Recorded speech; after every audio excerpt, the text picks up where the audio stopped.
Hey, so hello everyone. This is C. Akash Kandari, and I hope every one of you is doing really very good. Welcome back to our amendment series of CA Finance Financial Reporting, जहां हमने इंडेस 116 तक के जितने भी amendments है वो सारे के सारे कंप्लीट कर लिए हैं. तो सर अभी कितने पार्ट्स और अपलोड होंगे अमेंडमेंट वीडियो के ऊपर? एक ही part. This is going to be the last part of the amendment series.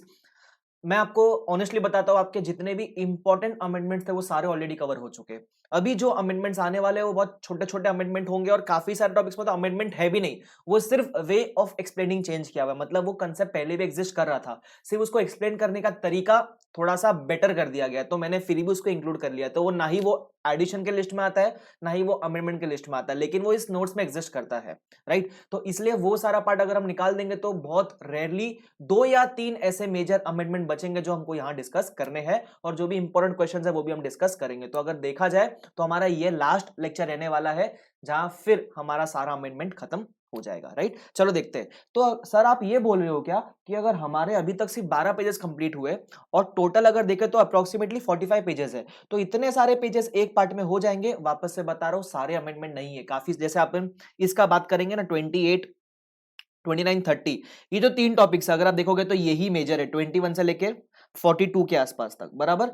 But इसमें कोई अमेंडमेंट है ही नहीं, है ही नहीं कोई अमेंडमेंट. एक आध दो पॉइंट सिर्फ ऐड हुआ है, बाकी सारे जितने भी पॉइंट्स है वो सब के सब जो पहले थे अभी भी वही एग्जिस्ट करते हैं, सिर्फ वे ऑफ एक्सप्लेनिंग चेंज हुआ है. तो जो भी वे ऑफ एक्सप्लेनिंग चेंज हुआ, आइडियली जिन्होंने भी क्लास वगैरह ले रखी है मेरे से या किसी और से भी पढ़ रखा है, वो ऑलरेडी वो कंसेप्ट जानते हैं. मॉड्यूल में से उसको एक्सप्लेन करने का तरीका थोड़ा बेटर कर दिया गया, बिकॉज अगर आपको पता होगा तो कंसोलिडेशन वगैरह मॉड्यूल में इतने अच्छी तरीके से एक्सप्लेन नहीं किया था पहले, अभी थोड़ा बेटर एक्सप्लेन किया गया, बराबर. तो वो डिस्कस करने वाली बात है ही नहीं.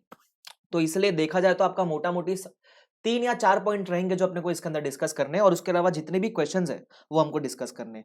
क्वेश्चंस में भी सेम चीज अगर आप देखोगे क्वेश्चन नंबर वाइज तो अप्रोक्सीमेटली 95 क्वेश्चंस बचे, बराबर. लेकिन वो 95 है ही नहीं. कितने सारे ऐसे क्वेश्चंस है जो सिर्फ थियोरेटिकल क्वेश्चंस है. फॉर एग्जांपल जो कंट्रोल की थियरी है, कंट्रोल का एक डेफिनेशन हुआ करता था, राइट. तो उस डेफिनेशन के ऊपर बहुत सारे थियरी क्वेश्चंस हुआ करते थे मॉड्यूल के अंदर.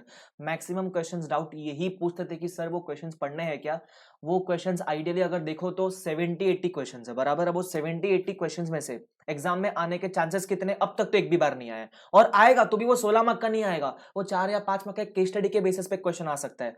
अब अगर आपको कंसेप्चुअली अगर आप कंट्रोल का डेफिनेशन से क्लियर हो तो वो क्वेश्चन तो आप वैसे भी आंसर कर सकते हो. वो 70-80 क्वेश्चन पढ़ने की जरूरत नहीं होती है आपको. और अगर आप कॉस्ट बेनिफिट एनालिसिस करोगे तो it is not worth reading दो 70-80 क्वेश्चंस अगेन एंड अगेन. एक बार रीड किया ठीक है, बार बार उसको डिस्कस करने का जरूरत नहीं है.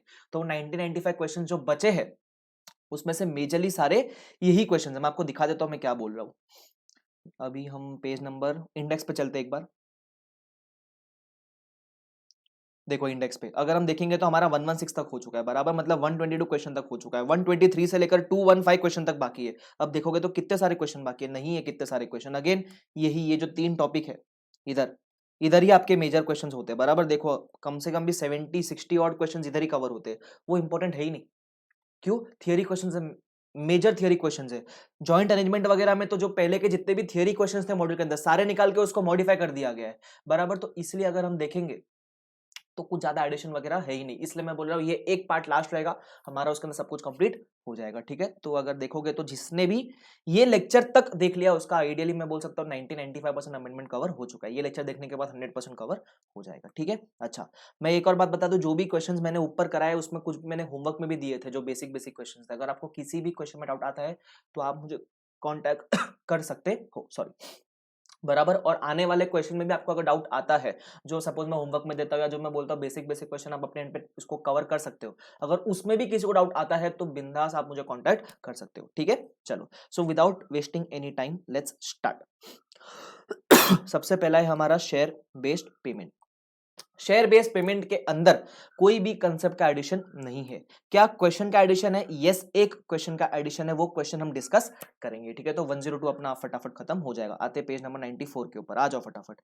और जब तक मैं वो पेज नंबर पे आता हूँ आप फटाफट एक बार क्वेश्चन क्या कर लो, एक बार क्वेश्चन रीड कर लो, ठीक है.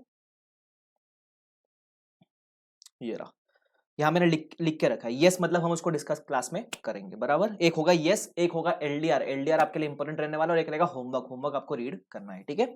102. अच्छा, मैं एक और चीज कर दूंगा. जितने भी होमवर्क वाले क्वेश्चंस रहेंगे ना, उसमें से भी कितने इंपॉर्टेंट है मैं आपको मार्क करके दे दूंगा। फॉर एग्जांपल लेट्स से मैंने आपको 50 क्वेश्चंस होमवर्क में दिए 50 आउट ऑफ 100, तो उस 50 में से भी मैं आपको बता दूंगा कि कौन से इंपॉर्टेंट 5-6 क्वेश्चंस है जो आपको करना ही है। तो जिसके पास थोड़ा ज्यादा टाइम है, हो सके तो सारे क्वेश्चंस पढ़ लेना। जिसके पास थोड़ा कम टाइम है, तो एटलीस्ट होमवर्क में से भी जो मैंने इंपॉर्टेंट मार्क करके दे रहा हूं ना अभी, वो कर लेना, बराबर। और जिसके पास टाइम ही नहीं है, सर टाइम है तो लफड़ा, टाइम निकालो, टाइम नहीं है तो ठीक है। चलो बढ़ते हैं अपन आगे। 102 शेयर बेस्ड पेमेंट, देखो बहुत सिंपल क्वेश्चन है, एलडीआर नहीं है, सिर्फ रीड करना, ध्यान देना। अब parent company P is the parent, grants 30 shares to 100 employees each of its subsidiary. मतलब इस पेरेंट ने एक share based payment plan announce किया है, लेकिन किसके एम्प्लॉइज के लिए? सब्सिडरी के एम्प्लॉइज के लिए, बराबर। मतलब पेरेंट सब्सिडरी के एम्प्लॉइज को क्या देने वाला है? अपने कंपनी के शेयर्स देने वाला है। ठीक है, आगे बढ़ते। कंपनी एस, सब्सिडरी का नाम है company S, on condition that the employees remain employed by company S for 3 years. मतलब ये सब्सिडरी के एम्प्लॉइज उस सब्सिडरी में एटलीस्ट कितने साल काम करने चाहिए? 3 इयर्स काम करने चाहिए। सबको समझता है? ठीक है। नॉर्मली क्या होता है, सपोज मेरे कंपनी में मैं share based payment plan announce करा तो मैं खुद अपने कंपनी के शेयर्स अपने एम्प्लॉइज को दूंगा। यहां क्या हो रहा है? पेरेंट दे रहा है share based payment plan to the employees of subsidiary. ठीक है, आगे बढ़ते। Assume that at the outset and at the end of year 1 and year 2 it is expected that all the employees will remain employed for all the 3 years and at the end of year 3 none of the employees has left. मतलब वो बोलता है कोई भी employees के number में वगैरह कुछ भी चेंज नहीं है। Fair value of the shares on the grant date is ₹5 पर शेयर। ठीक है, तो अगर हम इंप्लॉय बेनिफिट एक्सपेंस का खर्चा निकालें तो खर्चा कितना आएगा? 30 शेयर्स इनटू कितने इंप्लॉइज है? 100 इंप्लॉइज, बराबर, इनटू ₹5 पर शेयर। तो हम करेंगे 30 into 100 into 5 which will give me 15,000 rupees, बराबर। तो टोटल 3 साल का खर्चा कितना आएगा? 15,000। अगर मुझे 1 साल का खर्चा देखना है तो वो कितना आएगा? डिवाइड बाय 3 करते हो, डायरेक्टली आएगा 5,000। आइडियली हम डायरेक्टली डिवाइड बाय 3 नहीं करते, अगर इंप्लॉइज के एस्टीमेट में कुछ चेंज वगैरह है तो वो एस्टीमेट को भी कंसिडर करते हैं, बट यहाँ तो employees over the period of 3 years same तो ये सब कुछ करने का जरूरत हम लोग को है नहीं, मैंने इसलिए डायरेक्टली डिवाइड बाय 3 कर दिया। ठीक है। Company S agrees to reimburse Company P over the term of arrangement for 75% of the final expense recognized by Company S। अब यहां देखो हो क्या रहा है, देखो यहां कितनी कंपनीज है? 2, कंपनी P, कंपनी S। ठीक है, शेयर्स कौन देने वाला है? शेयर्स देने वाला है कंपनी P, लेकिन इंप्लॉइज किसके है? इंप्लॉइज है कंपनी S के। तो ऐसे केस में नॉर्मली अगर हम शेयर बेस्ड पेमेंट का कोई भी जर्नल एंट्री पास करते हैं, नॉर्मली मतलब अगर जो कंपनी के इंप्लॉइज है वही कंपनी शेयर्स दे रहा है, तो वो कंपनी एंट्री कैसे पास करता है? वो कंपनी ये बोलता है कि share based payment expense account debit to SBP reserve या एसबीपी लाइबिलिटी, डिपेंडिंग कि वो इक्विटी सेटल्ड है या कैश सेटल्ड है। तो एसबीपी रिजर्व कर दिया हमने। ठीक है, अब मुझे बताओ कंपनी एस अगर एंट्री मारेगा तो वो क्या एंट्री मारेगा? वो बोलेगा क्या उसके इंप्लॉइज है? The answer is yes. तो क्या वो इंप्लॉय बेनिफिट एक्सपेंस बुक कर सकता है? The answer is yes. तो एंट्री क्या मारेगा? Share based payment expense account debit to company S to SBP reserve नहीं कर सकता। क्यों? क्योंकि कंपनी एस शेयर्स देने वाला नहीं है। अगर हम कंपनी पी के पॉइंट ऑफ व्यू से बात करें तो कंपनी पी के इंप्लॉइज है क्या? The answer is no. तो अगर तुम्हारे इंप्लॉइज नहीं है तो खर्चा तुम बुक नहीं कर सकते। तो क्या कंपनी पी एसबीपी एक्सपेंस बोल सकता है क्या डेबिट में? The answer is no, because जिसका इंप्लॉय खर्चा वही बुक करेगा, तो ये डेबिट तो ये नहीं कर सकता। हाँ, लेकिन टू एसबीपी रिजर्व ये कर सकता है, बिकॉज अल्टीमेटली क्या होने वाला है? अल्टीमेटली शेयर तो कंपनी पी इशू करने वाला है। तो अब हो क्या रहा है, हमने एंट्री तो मारी लेकिन कंपनी एस में आधी एंट्री मारी, कंपनी पी में आधी एंट्री मारी, बराबर। तो अब अगर एंट्री को कंप्लीट करना होगा तो कैसे करेंगे? आइडियली कंपनी पी शेयर्स देने वाला है कंपनी एस के एम्प्लॉयज को, बराबर। तो वो डेबिट करेगा इन्वेस्टमेंट इन कंपनी एस, मतलब वो बोलेगा मैंने आइडियली सब्सिडरी में क्या कर दिया? इन्वेस्टमेंट कर दिया उसको फ्री में शेयर्स देकर। और कंपनी एस बोलेगा equity contribution received, equity contribution received from whom? From P, equity contribution receive from P. तो दोनों ऐसे एंट्री मारेंगे, बराबर। एक तरफ बोलेगा पेरेंट बोलेगा मैंने सब्सिडरी को इन्वेस्टमेंट दे दिया, सब्सिडरी बोलेगा मैंने equity contribution, equity capital contribution receive किया, किससे? पेरेंट से। सबको समझता है ये चीज? ठीक है। और अगर फर्स्ट ईयर, अगर मैं ईयर 1 के एंड पे अगर ये एंट्री मारता तो एंट्री होती यहां होता 5,000, यहां होता 5,000, बराबर, और इधर होता 5,000, इधर होता 5,000। ये एंट्री यहां तक सही होती अगर ये वाला स्टेटमेंट नहीं होता। देखो अभी ये स्टेटमेंट क्या बोलता है, company S agrees to reimburse company P, मतलब कंपनी पी से कंपनी एस फ्री में शेयर्स नहीं ले रहा है, कंपनी एस रीएम्बर्स करने वाला है कंपनी पी को over the term of the arrangement for 75% of the final expense recognised by company S. मतलब 75% एक्सपेंस रीइंबर्स करने वाला है कंपनी एस कंपनी पी को। मतलब सब्सिडरी जो बोल रहा है ना मैं फ्री में शेयर्स ले रहा हूं, नहीं फ्री में नहीं ले रहा है, वो रीइंबर्स करेगा। कितना लेकिन रीइंबर्स करेगा? 75% रीइंबर्स करेगा। अब कौन रीइंबर्स करेगा? Company S. तो किसके अकाउंट से पैसा बाहर जाएगा? कंपनी एस के अकाउंट से पैसा बाहर जाएगा। तो उस केस में ये बोल देगा टू कैश बैंक। लेकिन कितना रीइंबर्स कर रहा है? 75%, बराबर। तो उस केस में हमारा कैपिटल कंट्रीब्यूशन 5000 बोलना गलत होगा। क्यों? क्योंकि 75% तो वो रीइंबर्स कर रहा है ना। तो उस केस में हम ऐसा बोल देंगे, ये 5000 नहीं होगा। तो कितना होगा? 5000 का 75% is going to get reimburse, तो कैश में देंगे 3750 और कैपिटल कंट्रीब्यूशन हो जाएगा 1250। सबको समझता है वाला पार्ट? सिमिलरली कंपनी पी के बुक्स में अब वो ये नहीं बोल पाएगा कि मैंने इन्वेस्टमेंट किया 5000 का। क्यों? क्योंकि 3750 तो रिटर्न मिल गया ना यार। तो वो बोलेगा इन्वेस्टमेंट किया 1250 का, रिमेनिंग क्या हो गया अपने को? पैसा आ गया। कितना? 3750। सबको समझा? ठीक है। अब वो क्या बोला है, what would be the accounting treatment in the books of company P and company S. तो इन्होंने दोनों के बुक्स में एंट्री मांगी है, तो मैंने क्या किया है, मैंने आपको दोनों की बुक्स में एंट्री मार के दिखा दी है, कंपनी पी और कंपनी एस। ये ईयर 1 की एंट्री है, 3 साल तक सेम एंट्री आप पास कर सकते हो। सबको समझता है वाला पार्ट? ठीक है। अगर आप देखोगे तो यहाँ इन्होंने कैसा किया हुआ है, अकाउंटिंग बाय कंपनी एस। तो कंपनी एस का अकाउंटिंग इन्होंने ऐसा सिर्फ लिख के बता दिया स्टेटमेंट के अंदर, और कंपनी पी का अकाउंटिंग इन्होंने क्या किया, पूरा एंट्री के फॉर्म में प्रेजेंट किया हुआ है। सबको समझता है क्या वाला पार्ट? नहीं सॉरी, ये अकाउंटिंग ऑफ कंपनी एस ही दिया हुआ है। सिर्फ ये जो एंट्री है वो कंपनी एस का अकाउंटिंग दिया हुआ है, कंपनी पी का नहीं दिया हुआ है। कंपनी पी का आइडियली यहाँ देना चाहिए था ना, इन लोगों को इन्होंने दिया नहीं है। तो आप क्या करना, अपने नोट्स के अंदर ही कंपनी पी का अकाउंटिंग भी लिखते हुए चल देना। ठीक है, सबको समझता है वाला पार्ट? तो ये हमारा शेयर बेस्ड पेमेंट कंप्लीट हो जाता है इधर। तो अगर हम देखेंगे तो हमारा शेयर बेस्ड पेमेंट में एक ही क्वेश्चन था, वो कंप्लीट हमारा हो चुका है। तो हम उसको टिक मार्क कर देते हैं, टिक मार्क करने में बहुत मजा आती है। ठीक है, तो ये भी हमारा हो चुका और ये भी हमारा हो चुका। व्हाट आई वुड रिकमेंड, फटाफट एक बार वीडियो पॉज करो और क्वेश्चन और सोल्यूशन एक बार फटाफट रीड कर लो। उसके बाद हम नेक्स्ट टॉपिक के ऊपर पढ़ते हैं। ठीक है, और ये भी कॉपी कर लो एक बार।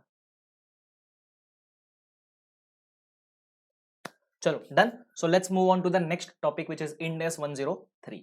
103 के अंदर एक कंसेप्ट डेफिनेटली ऐड हुआ है, और वो कंसेप्ट आपके लिए एलडीआर में कह सकता हूँ। ठीक है, वो 4 या 5 मार्क के लिए क्वेश्चन डेफिनेटली एक्सपेक्टेड है उसके ऊपर। ठीक है, तो अभी हम करेंगे 103 के जितने भी कंसेप्ट है वो, और अगर 103 में हमको लगता है कि कोई क्वेश्चन है जो अच्छे है, करने लायक है, तो हम उस क्वेश्चन को भी यहाँ कवर करेंगे। ठीक है, चलो सबसे पहले हम इंडेस 103। आपको टॉपिक का नाम तो याद है ना, 103 में क्या था? बिजनेस कॉम्बिनेशन था, बराबर। तो इंडेस 103 वॉज बिजनेस कॉम्बिनेशन, बराबर। अब बिजनेस कॉम्बिनेशन के अंदर सबसे पहले ना डिफाइन करते थे what is the meaning of business. तो अगर आपको याद रहेगा तो डेफिनेशन नहीं, बट 3 वर्ड तो याद रहने चाहिए। Business is a combination of input, process, output.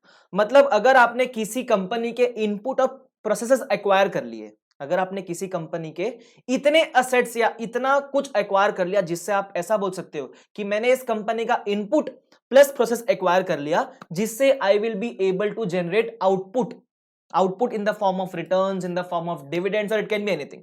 मतलब अगर आपने किसी कंपनी के इतने असेट्स या ऐसा बिजनेस एक्वायर किया, जिसको आप एक्वायर करके ये बोल सकते हो कि मैंने कुछ इनपुट एक्वायर किए, कुछ प्रोसेस एक्वायर किए, जिसके बदले में that input and process will help in creation of outputs, तो उस केस में हम बोल सकते हैं कि आपने सिर्फ असेट नहीं, आपने पूरा बिजनेस एक्वायर कर लिया है, राइट। क्योंकि बिजनेस कॉम्बिनेशन में जब भी आप एक्वायर करते हो तो सबसे बड़ा क्वेश्चन ये आता है कि हमको देखना पड़ता है क्या आपने एक सिंगल असेट एक्वायर किया है या आपने किसी का पूरा बिजनेस एक्वायर किया है। सपोज किसी कंपनी में 10 असेट है, मैंने 10 में से 3 असेट एक्वायर कर लिए, राइट। अब मुझे ये देखना है कि इस 3 असेट एक्विजिशन को मैं असेट एक्विजिशन में डालूं या फिर इसको मैं बोलूं कि नहीं बिजनेस कॉम्बिनेशन में आएगा। क्यों? अगर मैं बोलूं 10 में से यही 3 मेजर असेट थे, वो बाकी 7 तो इमटेरियल एसेट्स थे, तो उस केस में बोल सकते हैं ना अपन कि ये भले ही असेट एक्वायर अपन ने 3 किए, लेकिन it can form part of business combination. Why? Because those 3 assets together can meet the definition of a business.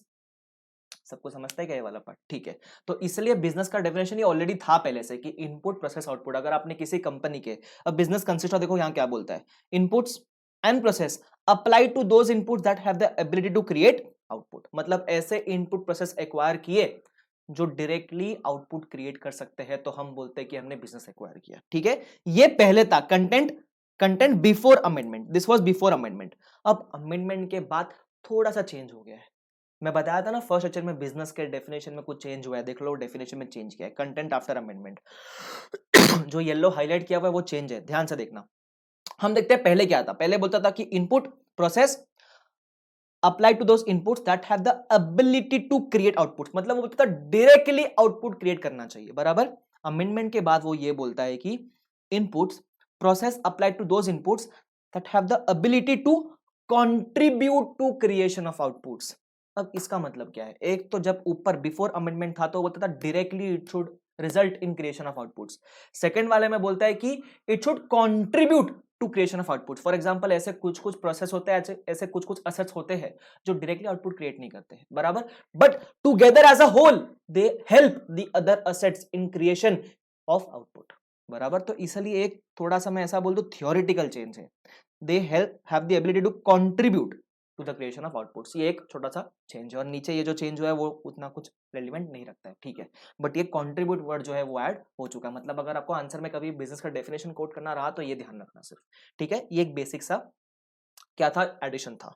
उसके अलावा एडिशन नहीं, अमेंडमेंट कह सकते हो इसको तो आप, ठीक है। उसके बाद एलिमेंट्स ऑफ बिजनेस जो बता चुका मैं, इनपुट होता है, प्रोसेस होता है और आउटपुट होता है, ठीक है। तो कभी भी अगर हमको देखना है कि वो बिजनेस कॉम्बिनेशन है कि नहीं, तो सबसे पहले ये देखना कि आपने जिसको भी एक्वायर किया है वो एक्विजिशन बिजनेस का डेफिनेशन मीट करता है या नहीं करता है, ठीक है। उसके बाद अब वो डेफिनेशन वगैरह मीट करता है कि नहीं करता है, उसके लिए एक थोड़ा सा पार्ट ऐड किया है, फर्दर असेसमेंट। मतलब देखो थियोरेटिकली बोलना बहुत आसान है कि क्या ये इनपुट प्रोसेस आउटपुट के क्रिएशन में कंट्रीब्यूट वगैरह कर रहे हैं कि नहीं कर रहे, ऐसा बोलना बहुत आसान है, लेकिन असेसमेंट बहुत सारे करने पड़ते हैं, राइट। इसलिए उन्होंने एक टर्म लेकर आया फर्दर असेसमेंट, कि अगर आप ये वाला जो कंसेप्ट अभी पढ़ोगे, अगर आप ये किसी भी ट्रांजैक्शन में अप्लाई करोगे तो आपको थोड़ा सा और क्लैरिटी आएगा कि आपने बिजनेस को एक्वायर किया या सिर्फ असेट को एक्वायर किया है। सबको समझता है? अब देखो मैं आपको सिर्फ और सिर्फ रेलिवेंट चीजें बताऊंगा इसके अंदर, एग्जाम पॉइंट ऑफ व्यू से नॉट वेरी इंपॉर्टेंट ना, ये वाला further assessment not very important, but पढ़ के ले लो क्या बोलता है, सुनना ध्यान से। अच्छा, क्या ऐसा पॉसिबल है कि इनपुट और प्रोसेस एक्वायर किया but they are not directly creating outputs? हाँ पॉसिबल है, but they should contribute in creation of outputs. ये कंट्रीब्यूट वर्ड यूज किया है ना, मतलब ऐसा पॉसिबल है कुछ input process directly output create नहीं कर रहे, कंट्रीब्यूट कर रहे आउटपुट के क्रिएशन में, और ऐसा भी पॉसिबल है कुछ इनपुट और प्रोसेस डायरेक्टली आउटपुट क्रिएट कर रहे, ये भी तो पॉसिबल है ना, ठीक है। तो वो बोलता है कि आपको क्या करना चाहिए, फर्दर असेसमेंट करना चाहिए। अब देखो रीड करते हैं अपन क्या बोलता है, an integrated set of activities and assets must include at a minimum input and substantive process. Because हम बोलते हैं ना इनपुट और उसके साथ एक्वायर किए गए प्रोसेस, तो प्रोसेस सब्सटेंटिव कब होगा, तब होगा जब, देखो वो बोलता है to determine whether acquired process is substantive following has to be considered, बराबर। If set of activities and assets does not have output they are considered substantive only. जैसे मैंने आपको बताया था ना, कभी कभी पॉसिबल है इनपुट और सिर्फ प्रोसेस डायरेक्टली आउटपुट क्रिएट नहीं करते, बट वो फिर भी प्रोसेस सब्सटेंसिव हो सकता है तब जब it is critical to develop और कन्वर्ट एन एक्वायर्ड इनपुट और inputs into output, and inputs acquired include both organized workforce that has necessary skills and other inputs that workforce could develop or convert into outputs। मतलब in short वो ये बोलता है कि अगर process substantive है कि नहीं ये देखना, सबसे पहले ये देखना डायरेक्टली, तो ये पहले पॉइंट में क्या बोल रहा है, डज नॉट हैव आउटपुट, मतलब डायरेक्टली तो आउटपुट क्रिएट नहीं कर रहा है लेकिन कंट्रीब्यूट तो कर रहा है, बराबर, पहला पॉइंट। सेकंड वाले में बोलता है अगर if the set of activities and assets has outputs at the acquisition date, मतलब सेकंड वाले पॉइंट में क्या बोल रहा है, इनपुट और प्रोसेस मिला के डायरेक्टली आउटपुट क्रिएट कर रहे हैं, तो फिर भी देखना पड़ेगा कि वो प्रोसेस सब्सटेंटिव है कि नहीं है। तो अगर ऐसा कोई प्रोसेस जो डायरेक्टली आउटपुट क्रिएट कर रहा है वो सब्सटेंटिव तब रहेगा जब वो कंटिन्यूअसली ऐसा आउटपुट क्रिएट करते हुए चलो।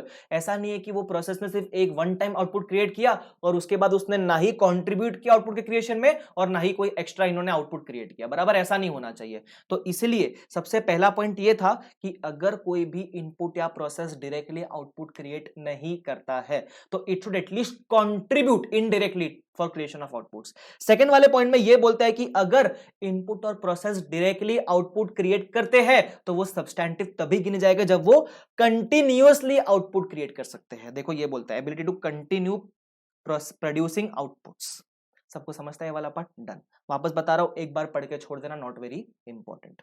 ठीक है, तो हमने अभी क्या देखा बिजनेस कॉम्बिनेशन के अंदर? एक तो बिजनेस के डेफिनेशन में थोड़ा सा एक चेंज था जहां कॉन्ट्रीब्यूट वर्ड यूज आ गया था। उसके अलावा हमने देखा कि फर्दर असेसमेंट करके एक पॉइंट था।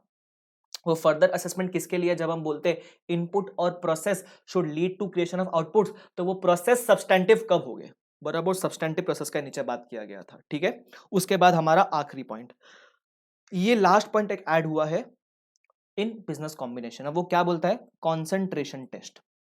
अभी भी हम यही देख रहे हैं कि बिजनेस अगर एक्वायर किया है तो उस एक्विजिशन ऑफ बिजनेस को देखना पड़ेगा कि बिजनेस का डेफिनेशन मीट करता है या नहीं करता है। अगर बिजनेस का डेफिनेशन मीट करता है तो हम बोलेंगे बिजनेस कॉम्बिनेशन है। अगर वो 2-3 एसेट एक्वायर किए लेकिन बिजनेस का डेफिनेशन मीट नहीं करता है तो हम बोलेंगे कि वो बिजनेस कॉम्बिनेशन नहीं, सिर्फ और सिर्फ क्या है? एसेट एक्विजिशन है। बराबर। अब इसको इवैल्यूएट करने के लिए कि आपने जो एसेट्स एक्वायर किए हैं वो बिजनेस का डेफिनेशन मीट करते हैं कि नहीं करते हैं, एक और टेस्ट ऐड किया गया है जिसको हम बोलते हैं कंसेंट्रेशन टेस्ट। ये एडिशन है, ये कंसेप्ट एग्जिस्ट करता ही नहीं था पहले, अभी ऐड हुआ है ये कंसेप्ट। क्या बोलते हैं इसको? Concentration test. वापस से मेरे को चाहिए, क्या बोलते हैं इसको? Concentration test. अब ये टेस्ट ऑप्शनल है। ऑप्शनल मतलब कंपनी के ऊपर डिस्क्रिप्शन है कि कंपनी को चाहिए तो ये फॉलो कर सकते हो इवैल्यूएट करने के लिए। अगर आपको लगता है नहीं इवैल्यूएट करने की जरूरत नहीं है, इतना सब देखकर जितने भी ऊपर हमने डेफिनेशन वगैरह चेक किए, ऊपर जितने भी फर्दर असेसमेंट वगैरह किए, उससे हमको समझ गया ऑलरेडी कि वो बिजनेस है कि नहीं है, तो आपको ये करने का जरूरत नहीं है। लेकिन ऊपर का तो डेफिनेशन भी चेक किया, फर्दर असेसमेंट भी किया, फिर भी क्लैरिटी नहीं आ रहा है, तो उस केस में आप क्या कर सकते हो? कॉन्सेंट्रेशन टेस्ट कर सकते हो। ये आपके लिए एलडीआर है, बिकॉज इसके ऊपर एक प्रैक्टिकल क्वेश्चन फ्रेम हो सकता है। सबको इतना वाला पार्ट समझता है? ठीक है, अभी हम समझने का ट्राई करते हैं what is the meaning of concentration test. ठीक है, थियरी पढ़ने के पहले एक चीज ये समझना, अगर ये टेस्ट मीट हो जाता है, if the test is met, तो आपने जो भी एक्वायर किया है वो बिजनेस नहीं, आपने जो भी एक्वायर किया है वो बिजनेस नहीं है। लेकिन अगर ये टेस्ट मीट नहीं होता है तो फिर आप बोल सकते हो कि वो बिजनेस शायद हो सकता है, और असेसमेंट करने पड़ेंगे आपको। लेकिन अगर ये टेस्ट मीट नहीं करता है तो शायद वो बिजनेस है। देखो थोड़ा सा एक्सटेंड तक कंफ्यूजिंग है ये, क्योंकि अभी उल्टा है। जनरली क्या होता है? टेस्ट मीट किया तो बिजनेस, नहीं मीट किया तो बिजनेस नहीं। यहां बोलता है अगर टेस्ट मीट कर लिया ना तो बिजनेस नहीं है, और टेस्ट मीट नहीं किया तो शायद बिजनेस हो सकता है। फर्क समझते हैं क्या ये चीज का? ठीक है, अब सर ये याद कैसे रहेगा? ये तो कंफ्यूजिंग है। मैं आपको लॉजिकली समझाऊंगा। जब आप कोई भी चीज लॉजिकली कंसेप्चुअली समझ लोगे, याद रखने का जरूरत नहीं है, खुद ही बुद्धि चलेगी। बराबर, फिर खुद ही सोचोगे यार इतना बेवकूफ कोई कैसे हो सकता है कि अपने को उल्टा याद रह जाए। ठीक है, अब ध्यान देना, कॉन्सेंट्रेशन टेस्ट का मतलब क्या है पहले वो समझा रहा हूं आपको।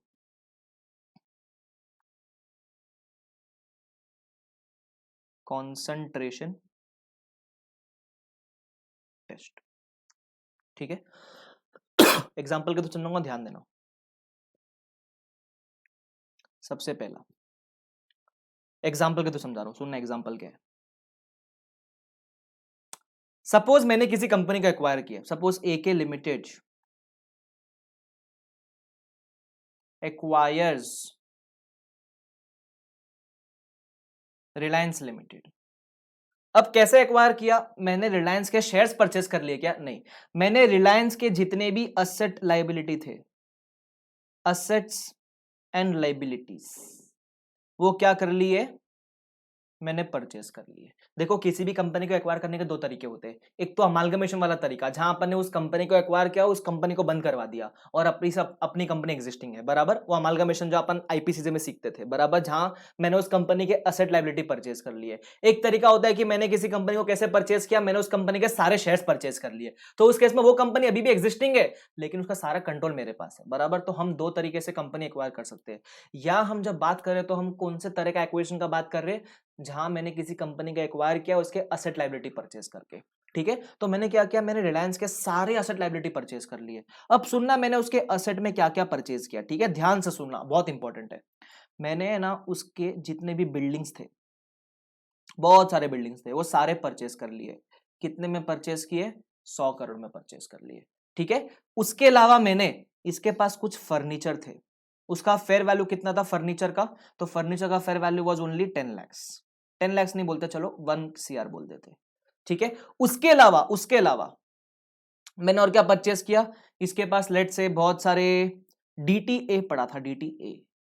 डीटीए पड़ा था ये उसके पास, रिलायंस का दूसरा डीटीए था, मैंने वो भी एक्वायर कर लिया बराबर। तो वो कितने में एक्वायर किया मैंने, लेट्स से 5 करोड़ का डीटीए एक्वायर कर लिया, ठीक है। उसके अलावा इसके पास बहुत सारा कैश बैलेंस पड़ा था रिलायंस के पास, मैंने वो सब कुछ एक्वायर कर लिया बराबर। कैश बैलेंस कितने का था, लेट्स से 50 करोड़ का कैश बैलेंस था। उसके अलावा मैंने उसके पास और भी बहुत सारे असेट्स थे बिल्डिंग में, लेट्स से सपोज ये ऑफिस बिल्डिंग थी जो एक्वायर किया बराबर। उसके अलावा एक फैक्ट्री बिल्डिंग थी, फैक्ट्री, बहुत छोटी सी फैक्ट्री थी, वो भी एक्वायर कर ली, उसका worth let's say was only 2 crore बराबर। मैंने इतना सारा एक्वायर किया, मैंने 5 असेट एक्वायर किए। लाइबिलिटी में क्या एक्वायर किया, अज्यूम कर लो एक बार के लिए there were no liabilities which were acquired, वो अपन सेकंड एग्जांपल में लेंगे जहां लाइबिलिटी भी आएगी। अज्यूम कर लो यहां कोई भी लाइबिलिटी मैंने एक्वायर वगैरह की नहीं, ठीक है। और इसके लिए मैंने कितना पीसी पे किया, तो हम देखते हैं रफली कितना बनता है उसको देना। तो 150 प्लस 8, तो अगर आप बोलोगे 158, तो मैं बोलता हूं मैंने उसको पीसी कितना पे कर दिया, रफली 180 सीआर का पीसी पे कर दिया, ठीक है।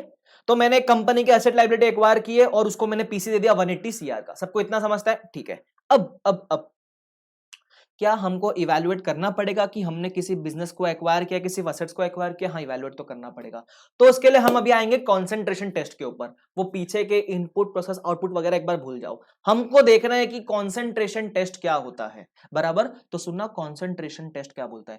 कंसंट्रेशन टेस्ट ये बोलता है कि जब आप किसी भी कंपनी के असेट लायबिलिटी को एक्वायर करने के लिए बहुत सारा पीसी पे करते हो, तो सिर्फ ये देख लेना कि आपने ये पीसी ऐसे दिखाने के लिए तो 5-5 असेट के लिए पे किया है, दिखाने के लिए कितने के लिए पे किया है, 5-5 असेट के लिए पे किया है। लेकिन क्या ऐसा है क्या, ये पीसी अगर हम मटेरियल फॉर्म में देखें, अगर हम सब्सटेंस ओवर फॉर्म वाले कंसेप्ट के हिसाब से देखें, तो शायद आपने पीसी सिर्फ और सिर्फ एक असेट के लिए पे किया है, या मैं बोल दूं आपने major amount, substantive amount of PC, substantive PC मतलब मेजरली आपने ये पैसा है ना सिर्फ एक ही एसेट के लिए दिया है, क्या ऐसा है क्या।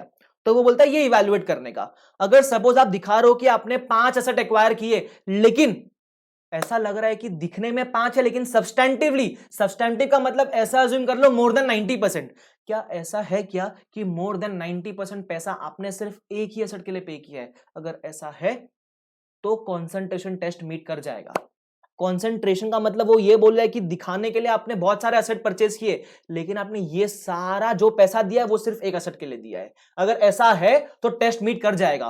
और लॉजिकली सोचो, अगर मैं तुमको बता रहा हूं कि मैंने मेजरली सारा पीसी सिर्फ एक ही एसेट के लिए पे किया है, तो क्या वो बिजनेस एक्विजिशन हुआ कि असेट एक्विजिशन हुआ, वो असेट एक्विजिशन हो जाएगा बराबर। तो अगर आपने सारा पैसा एक ही एसेट के लिए दिया है सब्सटेंटिवली, तो टेस्ट मीट कर जाएगा। और अगर ये टेस्ट मीट कर गया तो ये इंप्लाई करता है कि आपने सारा पैसा सिर्फ एक असेट के लिए दिया है। तो उस केस में क्या उसको हमको बिजनेस कॉम्बिनेशन बोलना चाहिए या असेट एक्विजिशन बोलना चाहिए, असेट एक्विजिशन बोलना चाहिए। कैसे चेक करेंगे वो छोड़ दो, पहले लॉजिक समझो इस टेस्ट के पीछे का बराबर। अब आ जाओ, आपको वापस पढ़ाता हूं। मैंने क्या बोला, कॉन्सेंट्रेशन टेस्ट तब मीट करेगा जब सारा पैसा किसके लिए दिया है, सब्सटेंटिवली, सब्सटेंशियली बोल दो, सब्सटेंटिवली बोलो, किसके लिए दिया है, सिर्फ और सिर्फ एक असेट के लिए। अगर ऐसा है तो ये टेस्ट मीट कर जाएगा, और अगर ये टेस्ट मीट कर गया तो ये क्या होगा, असेट एक्विजिशन होगा। सबको इतना समझता है। और अगर ये टेस्ट मीट कर गया और अगर वो असेट एक्विजिशन है, तो इसका मतलब वो बिजनेस तो ऑब्वियसली नहीं हुआ ना, इसलिए तो बोलते हैं अगर टेस्ट मीट करेगा तो वो असेट एक्विजिशन होगा, बिजनेस नहीं होगा। अब अगर आपको ये चीज समझ गए ना, आपको याद रखने की जरूरत नहीं पड़ेगी इसको। सबको समझा गया ये वाला पार्ट, ठीक है। अब हमको ये चेक करना है कि ये सब्सटेंशियली, सब्सटेंटिवली हमने ये सारा पैसा क्या एक ही एसेट के लिए पे किया है क्या। तो वो सुनना ध्यान से क्या बोलता है। सबसे पहले वो बोलता है कि जितना भी पीसी पे किया है, चेक क्या करना है, सब्सटेंशियली एक ही एसेट के लिए पे किया है कि नहीं किया। तो वो बोलते सबसे पहले इसमें से कैश का अमाउंट हटा देना, कैश को कंसिडर ही नहीं करने का। क्यों, अरे भाई साहब, अगर आप किसी को कैश लेकर किसी को पीसी में कैश दे रहे हो, तो कैश तो ऐसा कोई इनपुट प्रोसेस वगैरह नहीं है ना जो आउटपुट के जनरेशन में हेल्प करेगा। अरे मैंने उसका कैश एक्वायर किया, बदले में उतना पीसी में इंक्रीमेंट करके दे दिया, तो क्या ही सेंस बना। कैश दिखने को बोलने को असेट है, लेकिन क्या वो कभी भी बिजनेस के इनपुट प्रोसेस वगैरह में कंट्रीब्यूट करने वाला है क्या, नहीं करने वाला है। तो वो बोलता है ये इवैल्यूएशन में अगर आपने असेट में कैश एक्वायर किया है, सबसे पहले उसको बाहर करने का यहां से। सबको समझता है वाला पार्ट, ठीक है। तो वहां मैंने उसको बाहर कर दिया। आगे बात करते हैं। मतलब देखो ये 180 में से मैंने 50 करोड़ का कैश लिया है, तो ये 180 में से मैंने 50 करोड़ किसके लिए दिया रहेगा, मैंने कैश के लिए दिया रहेगा, तो इसको गिनो ही मत, बाहर कर दो उसको। तो आप ऐसा मान लो कि आपने पीसी कितने का दिया है, 130 का दिया है, excluding cash balance, cash balance को बाहर कर देने का। आई होप सबको लॉजिक समझ गया बाहर क्यों किया अपन ने, बिकॉज कैश यार एक्वायर किया 50 करोड़, ऑब्वियसली मैंने पीसी 50 से ज्यादा दिया रहेगा ना, फिर उसको किसी का 50 करोड़ कैश एक्वायर करने के लिए मैं उसको 60 करोड़ कैश नहीं दूंगा। सबको समझता है वाला बात, ठीक है। उसके अलावा डीटीए वगैरह कोई बाहर निकाल देने का, बिकॉज डीटीए वगैरह आपके कोई भी इनपुट वगैरह में हेल्प नहीं करने वाले, ठीक है। अब अगर हम देखेंगे तो डीटीए को मैंने बाहर कर दूंगा, तो मैं बोलता हूं कि 130 में से ही बाहर कर दो। जब कोई चीज आप असेट में से बाहर कर रहे हो तो उसके लिए जितना पीसी दिया रहेगा वहां से भी बाहर करो, बराबर। तो कितना बचा, 125। आइडियली ये 125 करोड़ मैंने किसके लिए पे किया है, थोड़ा सा बिल्डिंग के लिए, बराबर, थोड़ा सा फर्नीचर के लिए और थोड़ा सा फैक्ट्री के लिए। अब ये तीनों के लिए कौन से रेशो में पे किया रहेगा, अज्यूम करते हैं मैंने 100 करोड़ इसमें से पे किया है बिल्डिंग के लिए, मैंने कितना 1 करोड़ पे किया है फॉर फर्नीचर और 2 करोड़ पे किया है फॉर फैक्ट्री। जो भी बैलेंस रहेगा वो गुडविल के लिए पे करेगा, गुडविल छोड़ दो एक बार के लिए, बराबर। बैलेंस किसके लिए पे किया रहेगा, मैंने गुडविल के लिए पे किया रहेगा, हटा दो इसको भी। मतलब आउट ऑफ 125 मैंने कितना पे किया बिल्डिंग के लिए, 100 करोड़ पे किया। तो अगर हम देखेंगे तो 100 डिवाइड बाय 125 परसेंटेज निकालेंगे तो 80% आता है, बराबर।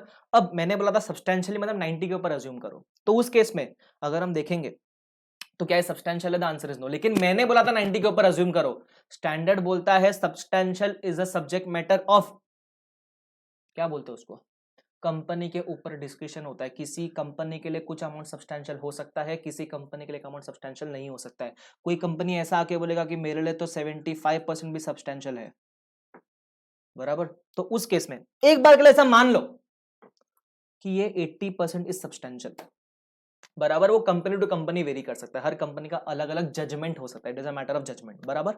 तो उस केस में अगर मैं बोलूं 80% सब्सटेंशियल है, तो अगर आप थोड़ी बुद्धि लगाओगे ना, आपने 5 असेट एक्वायर किए, 5 में से कैश निकाल दो, डीटीए वगैरह निकाल दो, गुडविल वगैरह निकाल दो, ठीक है। क्या बचा, बिल्डिंग, फर्नीचर, फैक्ट्री। आपने मेजरली किसके लिए पे किया, ऐसा लग रहा है आपको, तो आपने मेजरली तो बिल्डिंग के लिए पे किया है। वाई, कितना मेजरली पे किया है, जितना भी कंसिडरेशन पे किया है उसमें से 80% तो बिल्डिंग के लिए पे किया है। मतलब कहीं ना कहीं आप दिखा तो रहे हो कि आपने 5-6 एसेट एक्वायर किए, बट आप मेजरली कितने एसेट एक्वायर कर रहे हो, सिर्फ एक ही एसेट एक्वायर करो, बिकॉज मेजर कंसिडरेशन आप किसके लिए पे कर रहे हो, सिर्फ बिल्डिंग के लिए पे कर रहे हो। तो शायद पॉसिबल है कि कॉन्सेंट्रेशन टेस्ट मीट कर जाएगा, और टेस्ट मीट करेगा इसका मतलब आपने सारा पैसा सिर्फ एक एसेट के लिए दिया है, और अगर वो मीट करेगा तो वो बिजनेस कॉम्बिनेशन नहीं क्या है, वो एसेट एक्विजिशन है। सबको समझा। लेकिन कोई बोलेगा सर मैं ऐसी कंपनी हूं जिसके लिए ये 80% सब्सटेंशियल नहीं है, हमारे लिए 90% सब्सटेंशियल, तो उस केस में आप बोलोगे कॉन्सेंट्रेशन टेस्ट मीट नहीं करता है, और उस केस में फिर हम क्या बोल सकते हैं, टेस्ट मीट नहीं करता है, तो शायद ये बिजनेस हो सकता है after checking the further assessment वाले पॉइंट्स। सबको समझता है वाला पार्ट, लॉजिक समझा क्या, इसका कंप्यूटेशन फॉर्मूला वगैरह सब मैं सिखाऊंगा आपको, लेकिन लॉजिक समझा करना क्या है, वापस से एक बार रिपीट कर देता हूं मैं। हमको ये देखना है कि हमने जितना भी पीसी है ये क्या सिर्फ एक असेट के लिए पे किया है क्या। जब अपन ये चेक करेंगे तो कंसंट्रेशन टेस्ट चेक करने के लिए सबसे पहले कैश बैंक बैलेंस को बाहर करने का, because cash bank balance acquire करना कोई सेंस नहीं बनता है। 50 करोड़ एक्वायर किया, उसके लिए आपने पीसी में 50 एक्स्ट्रा दिया रहेगा, same is the case with DTA वगैरह, बराबर। तो आप असेट के कंसिडरेशन में सबसे पहले इसको बाहर निकाल देना, ये बाहर हम सिर्फ और सिर्फ कंसंट्रेशन टेस्ट के लिए निकालेंगे, बराबर। और जब इसको यहां से बाहर कर रहे हो तो उसको पीसी से भी उतना माइनस करना पड़ेगा आपको, ठीक है। तो पीसी से मैंने 55 करोड़ माइनस कर दिया, बचा कितना, 125 करोड़। तो अपने को ये चेक करने का कि ये जो रिमेनिंग 125 करोड़ है क्या मैंने सब्सटेंशियली सिर्फ एक ही असेट के लिए पे किया है क्या। अगर सब्सटेंशियली मैंने एक ही असेट के लिए पे किया है तो उस केस में वो टेस्ट मीट कर जाएगा, तो उस केस में वो असेट एक्विजिशन बन जाएगा। सबको समझता है वाला पार्ट, डन विद दिस, ठीक है। अब मैं आपको पूरा फॉर्मूला के साथ करना सिखाऊंगा, लेकिन अभी कुछ लोग बोलेंगे सर फॉर्मूला कैसे याद रखें, याद रखने का जरूरत नहीं पड़ेगा, लॉजिकली सिखाऊंगा, पूरा समझ जाएगा। जैसा आपको लॉजिकली मैंने कैसे एक्सप्लेन किया कि ये टेस्ट मीट नहीं करेगा, करेगा तो कैसे याद रखने का, उसको कंसेप्चुअली समझ गया, फॉर्मूला भी कंसेप्चुअली समझ जाएगा। सबको समझता है वाला पार्ट। लेकिन एक बार अपन फटाफट क्या करते हैं, जो मैंने समझाया उसकी एक बार थियरी रीड कर लेते हैं, मेरे साथ ही रीड करवा जाओ। An optional test, the concentration test has been introduced to permit a simplified assessment of whether an acquired set of activities and assets is not a business, बराबर। on the basis of the above test conclusion वगैरह दिया हुआ है, ठीक है। the concentration is met if substantially all of the fair value of the gross assets acquired is concentrated in a single identifiable asset। इसका मतलब अगर आपने जितने भी असेट एक्वायर किए मेजरली उसका पूरा फेयर वैल्यू सिर्फ एक ही असेट को रिलेट करता है, तो उस केस में शायद वो टेस्ट मीट कर जाएगा। तो वो बोलता है 3 स्टेप है इसको चेक करने के, 3 step process for concentration test. सबसे पहला, measure the fair value of gross assets acquired. तो जब आप fair value of gross asset acquired check करोगे तो उसमें वो देखो क्या क्या करने बोलता है, कैसे निकलेगा ये fair value of gross asset. तो बोलता है सबसे पहले करने का fair value of PC, consideration मतलब PC, including fair value of NCI, NCI वगैरह का फेयर वैल्यू ऐड करने का, उसमें add fair value of liabilities assumed excluding DTL और less cash and cash equivalent and DTA. ठीक है, फॉर्मूला दिया हुआ है, याद मत करो, मैं आपको लॉजिकली समझाऊंगा दूसरे मेथड से, आपको याद रह जाएगा वो चीज। ठीक है, ये फर्स्ट स्टेप था। फर्स्ट स्टेप में हमने को देखना है कि हमने कितना fair value of gross asset acquire किया है।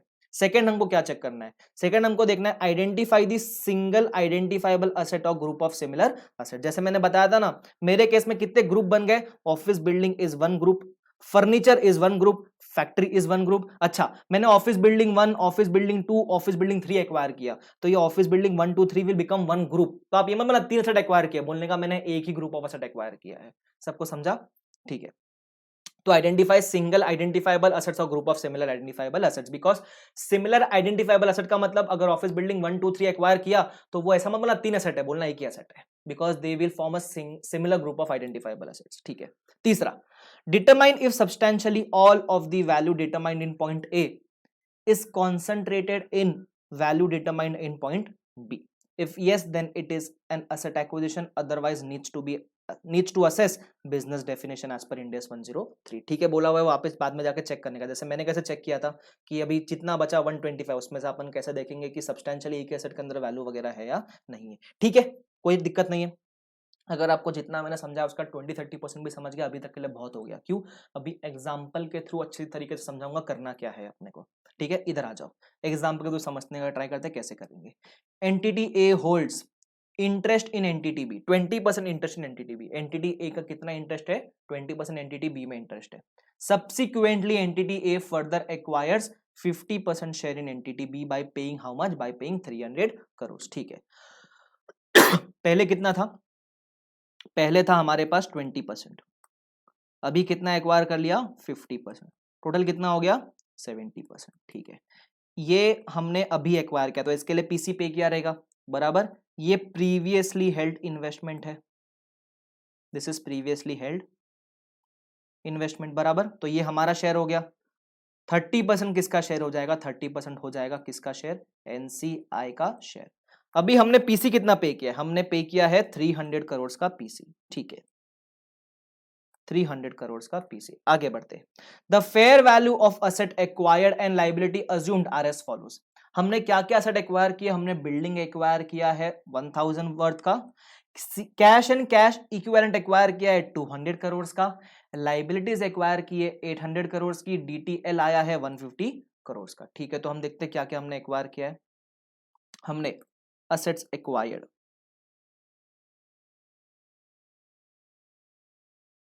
क्या क्या एक्वायर किया है? 1000 का बिल्डिंग, उसके अलावा हमने एक्वायर किया है cash and cash equivalent rupees 200 का। देखो, आइडियली बोलने के लिए कैश है, कैश को एसेट होता है क्या? जितना इधर से एक्वायर किया है उतना पीसी में पे भी कर दिया रहेगा 200 करोड़। ठीक है, आगे लाइबिलिटी एक्वायर किया 800 की,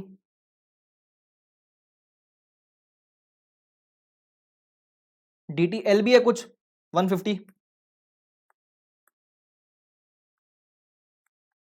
डीटीए डीटीएल के लिए भी सेम लॉजिक। आइडियली इससे कुछ इनपुट वगैरह एक्वायर करते हैं क्या अपन? नहीं। ठीक है, याद रखना ये चीज। आगे, fair value of entity B is 400 crore and fair value of NCI is 120 crore, बराबर। 120 कैसे आया?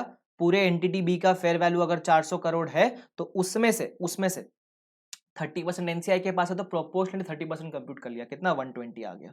तो मैं नीचे बोल देता हूं एनसीआई का वैल्यू इज रुपीस 120 करोड़। ठीक है, आगे, and fair value of entities as previously held interest is 80 crore. ठीक है, तो ये जो हमारा पहले का 20% पड़ा था उसका फेयर वैल्यू, तो मैं बोलता हूं प्रीवियसली हेल्ड इन्वेस्टमेंट का फेयर वैल्यू इज ₹80 करोड़, वो भी डायरेक्टली निकाला, 400 इंटू 20% करो, मिल जाएगा तुमको आज का फेयर वैल्यू। ठीक है, अब करना क्या है, देखो यहां बोलता है entity a needs to determine whether acquisition is an asset acquisition as per concentration test. ठीक है, वो हमको ये चेक करना है कि ये एक्विजिशन कॉन्सेंट्रेशन टेस्ट के हिसाब से एसेट एक्विजिशन है या बिजनेस कॉम्बिनेशन है। ठीक है, हमको सबसे पहले क्या करना, सबसे पहले हमको फेयर वैल्यू ऑफ एसेट्स निकालना था। तो आप बोलोगे सर निकालो ना fair value of assets directly ऐसे। फेयर वैल्यू ऑफ एसेट्स कैसे मिलेगा हमको, हम बोलेंगे 1000 बिल्डिंग है plus 200 cash and cash equivalent है माइनस 800 फाइनेंशियल लाइबिलिटी है माइनस 150 डीटीएल है। निकाल लो। ऐसा ऐसा नहीं निकालना, ऐसा नहीं निकालना। कॉन्सेंट्रेशन टेस्ट के लिए निकालने का तरीका थोड़ा सा डिफरेंट है। अब वो कैसे निकालना है, फिर हमको उल्टे तरीके से जाने का, बैलेंसिंग फिगर निकालने का। सुनना कैसे करेंगे, ध्यान से देखना। सपोज हमको अगर बिजनेस कॉम्बिनेशन में गुडविल निकालना होता, क्या निकालना होता, गुडविल, तो हम कैसे निकालते, तो बोलते सबसे पहले सर पीसी लिख दो, लिख देता हूं पीसी, जितना भी परसेंट के लिए पे किया वो, तो मैं बोलता पीसी तो मैंने 50% के लिए पे किया, बराबर। ठीक है, उसमें कर दो add previously held investment, correct कि नहीं, करेक्ट। 20% जो भी आपका रहेगा उसका फेयर वैल्यू ऐड कर दो, उसमें ऐड कर दो सर एनसीआई, बराबर कितना, 30% जो भी वैल्यू रहेगा वो, बराबर। इसमें से माइनस कर दो आइडेंटिफाइबल नेट असेट्स, तो ये कैसे मिलेगा, जितने भी असेट्स है माइनस जितने भी लाइबिलिटीज है, बराबर। वो भी fair value of assets, fair value of assets minus fair value of liabilities, बराबर। ये 100% माइनस करने का, मैंने बताया था आपको, we want to compare 100% with 100%। भले ही अपन पीसी 50% का पे कर रहे हैं, लेकिन हमको पूरे 100% एसेट एक्वायर करते हैं ना हम, तो कंट्रोल आया तो पूरा 100% ही आएगा, बराबर। तो that is why we compare 100% with 100%। तो हमने न्यूमरेटर में 100% कर दिया, बराबर, और नीचे भी हमने क्या कर दिया, 100% कर दिया। कैसे 100% किया, पीसी 50% का पे किया, उस दिन का हमारा जो प्रीवियसली हेल्ड इन्वेस्टमेंट है उसका 20% ऐड कर दिया, एनसीआई का 30% ऐड कर दिया, माइनस कर दिया, पूरा आईएनए 100%। ठीक है, तो हमको क्या मिल जाएगा, गुडविल वगैरह मिल जाएगा। ठीक है, ऐसा हम गुडविल निकालते हैं। ठीक है, हमको इस केस में क्या निकालना है, हमको इस केस में निकालना है फेयर वैल्यू ऑफ असेट। सबसे पहले ये निकालना है हमको, बराबर। क्या निकालना है, fair value of asset. Assume कर लो ये आपके पास नहीं है, क्योंकि जो बिल्डिंग वगैरह का वैल्यू अज्यूम कर लो कि वो कैरिंग अमाउंट है, फेयर वैल्यू नहीं है वो, ऐसा अज्यूम करने का। ठीक है, फेयर वैल्यू वो नहीं है, कैरिंग अमाउंट है वो। तो उस केस में हमको निकालना है फेयर वैल्यू ऑफ असेट। तो अगर मेरे को रिवर्स ऑर्डर में जाना ना, तो मैं कैसे निकालूंगा, रिवर्स ऑर्डर में, बराबर। तो देखो सिंपल फॉर्म में निकल सकते हैं, पीसी ले लो, बराबर। पीसी में तुम्हारा प्रीवियसली हेल्ड इन्वेस्टमेंट ऐड कर दो, बराबर, उसमें अपना एनसीआई ऐड कर दो, बराबर, उसमें से जितनी भी लाइबिलिटीज है वो क्या कर दो, माइनस कर दो, बराबर। तुमको क्या मिल जाएगा, फेयर वैल्यू ऑफ असेट वगैरह मिल, बराबर। समझ लो गुडविल वगैरह कुछ है ही नहीं है अभी फिलहाल के लिए, गुडविल इज 0। तो कैसे निकालते थे, बैलेंसिंग फिगर निकाल सकते थे ना यार। इसमें से अगर ये माइनस कर दोगे तो ये बैलेंसिंग फिगर मिलेगा ना ऑटोमेटिकली आपको। सबको समझता है, यही करना है अपने को, इतना ही करना है, सबको समझता है। लेकिन लेकिन लेकिन जब आप पीसी लोगे, जब आप क्या लोगे, पीसी लोगे, तो जितना पीसी आपने सीसीई के लिए पे किया है वो कंसिडर नहीं करने का। जितना पीसी आपने सीसीई के लिए पे किया है वो कंसिडर नहीं करने का। मतलब फॉर एग्जांपल अगर मैंने पीसी 500 करोड़ पे किया है और उसमें से क्योंकि मैंने 50 करोड़ का कैश एक्वायर किया है तो मैंने 50 करोड़ एक्स्ट्रा पीसी दिया रहेगा, तो वो 50 करोड़ कंसिडर नहीं करने का, बराबर। तो मैं पीसी कितना गिनूंगा, सिर्फ और सिर्फ 450 गिनूंगा, पहली ये चीज। सेकंड, जब भी आप लाइबिलिटी वगैरह कंसिडर करोगे तो डीटीएल कंसिडर मत करना, बिकॉज कॉन्सेंट्रेशन टेस्ट में डीटीए डीटीएल कंसिडर नहीं करने का। अगर आपने इस पीसी में कुछ डीटीए वगैरह भी दिया होता तो उसका भी वैल्यू कंसिडर नहीं करना होता, बराबर। तो हम कैसे निकालेंगे, देखो पीसी हमने कितना दिया, तो पीसी हमने दिया, हम कह देते हमने दिया था 300 करोड़ का पीसी। तो मैं यहां लिख देता हूं, फॉर्मूला के नीचे लिखता हुआ चलो, ठीक है। मैं बोलता हूं मैंने 300 करोड़ का पीसी दिया, उसमें से जितना भी कैश के लिए दिया वो माइनस कर देना, बराबर। डीटीए के लिए कुछ भी दिया क्या, नहीं, तो मैं बोलता हूं डीटीए के लिए नील, ठीक है। उसके बाद क्या ऐड करना, प्रीवियसली हेल्ड इन्वेस्टमेंट, तो वो उसका वैल्यू था 80, एनसीआई करना ऐड, उसका वैल्यू था 20, माइनस क्या कर देना, सॉरी, लाइबिलिटी अपने को ऐड करनी पड़ेगी इधर। अच्छा, ऐड क्यों करनी पड़ेगी, बिकॉज बिकॉज बिकॉज हमने यहां लाइबिलिटी क्या किया है, माइनस किया है। अगर मैथ्स का आपको बेसिक लॉजिक आता रहेगा तो अगर बैलेंसिंग फिगर निकालना है तो यहां आपको उल्टा करना पड़ता था, बिकॉज ये माइनस है इधर, बराबर। तो आपको लाइबिलिटी क्या करना पड़ेगा, ऐड करना पड़ेगा, लेकिन उसमें डिटेल जितना भी है वो ऐड आप नहीं करोगे। सबको समझता अपन क्या करें, ठीक है। तो मैं क्या करता हूँ, लाइबिलिटी इधर ऐड कर देता हूँ। कितना लाइबिलिटी अपने केस में, इट वाज 800, तो मैं बोलता हूँ यहाँ ऐड 800। डीटीएल ऐड बैक करूँ क्या? नहीं। सबको समझता है? देखो मैं आपको एक और समझाता हूँ, काफी कंफ्यूजन हो चुका रहेगा किसी को कि लाइबिलिटी ऐड क्यों किया। वापस से एक्सप्लेन कर रहा हूँ। देखो ऐसा सोचो, हमको ये देखना है कि हमने असेट के लिए कितना पीसी पे किया है। क्या किया है हमने? असेट के लिए कितना पीसी पे किया है। जब भी हम लाइबिलिटी किसी के एक्वायर करते हैं तो उतना हम कम पीसी देते हैं ना। वापस, अगर हम किसी की लाइबिलिटी एक्वायर करते हैं तो उतना हम पीसी उसको कम देते हैं, बराबर। हमको देखना है हमने सिर्फ और सिर्फ असेट के लिए कितना पीसी दिया है। तो अगर हमने किसी की लाइबिलिटी एक्वायर की है तो हमने उतने लाइबिलिटी वर्थ का पीसी कम दिया रहेगा ना, तो इसलिए हमको वो एड बैक करना होगा। एड बैक क्यों करना होगा? एड बैक करने से हमको क्लियरली मालूम पड़ेगा हमने सिर्फ और सिर्फ असेट के लिए कितना पीसी दिया है, बराबर। क्या सबको समझा ये वाला पार्ट? ठीक है, तो हमने क्या कर दिया, ये लाइबिलिटी एड बैक कर दिया, एक्सक्लूडिंग व्हाट? एक्सक्लूडिंग डीटीएल, बराबर। वैल्यू मिलेगा आपको कुछ, कितना आएगा? 300 minus 200 plus 80 plus 120 plus 800 which is comes to 1100. This is nothing but your fair value of gross assets acquired. मतलब आपने इतना पीसी पे किया है असेट को एक्वायर करने के लिए, ऐसा समझ लो आप। वो भी asset excluding cash, excluding DTA वगैरह, मतलब जितना भी आपने असेट एक्वायर किया है उसके लिए 1100 पे किया है, बराबर। ठीक है, सेकंड, अब मुझे देखना है कि मैंने असेट में क्या क्या एक्वायर किया था, बिकॉज सेकंड स्टेप क्या बोलता है? सेकंड स्टेप ये बोलता है, इधर आ जाओ ऊपर देखो, identify the single identifiable asset और ग्रुप ऑफ सिमिलर असेट्स। तो मैंने कौन से असेट एक्वायर किया मैं वो देख लेता हूं। तो मैंने एक्वायर किया था बिल्डिंग, ये क्या असेट है?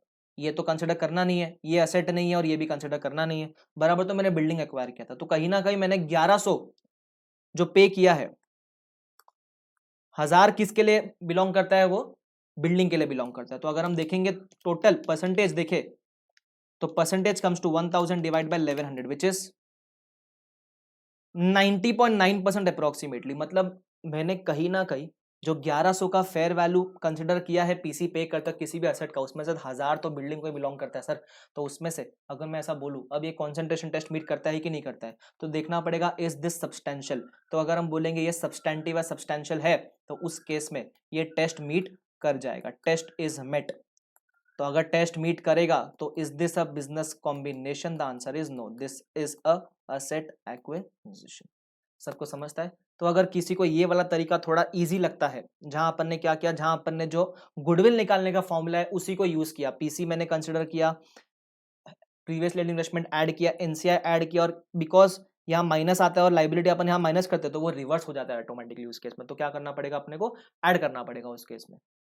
सबको समझता है वाला पार्ट? तो मैंने उसको ऐड कर दिया। बट ध्यान रखना, पीसी जब लोगे तो पीसी में से जितना भी कैश के लिए पे किया वो बाहर निकाल देना, डीटीए के लिए जितना पे किया वो बाहर निकाल देना, बराबर। जब लाइबिलिटी ऐड करोगे तो डीटीएल वगैरह ऐड मत करना, बिकॉज वो कोई लाइबिलिटी आपने एक्वायर नहीं किया, वो कोई इनपुट वगैरह नहीं हो सकता आपके लिए कभी भी, राइट? ठीक है। और लाइबिलिटी ऐड बैक क्यों किया? बिकॉज हमको देखना है कि हमने पीसी सिर्फ और सिर्फ असेट के लिए कितना पे किया है। तो जब असेट के लिए पीसी देखना है तो लाइबिलिटी एक्वायर करते हो तो उतना पीसी कम देते हो, तो उसको ऐड बैक कर दो ताकि मालूम पड़े असेट के लिए कितना पीसी दिया हुआ है।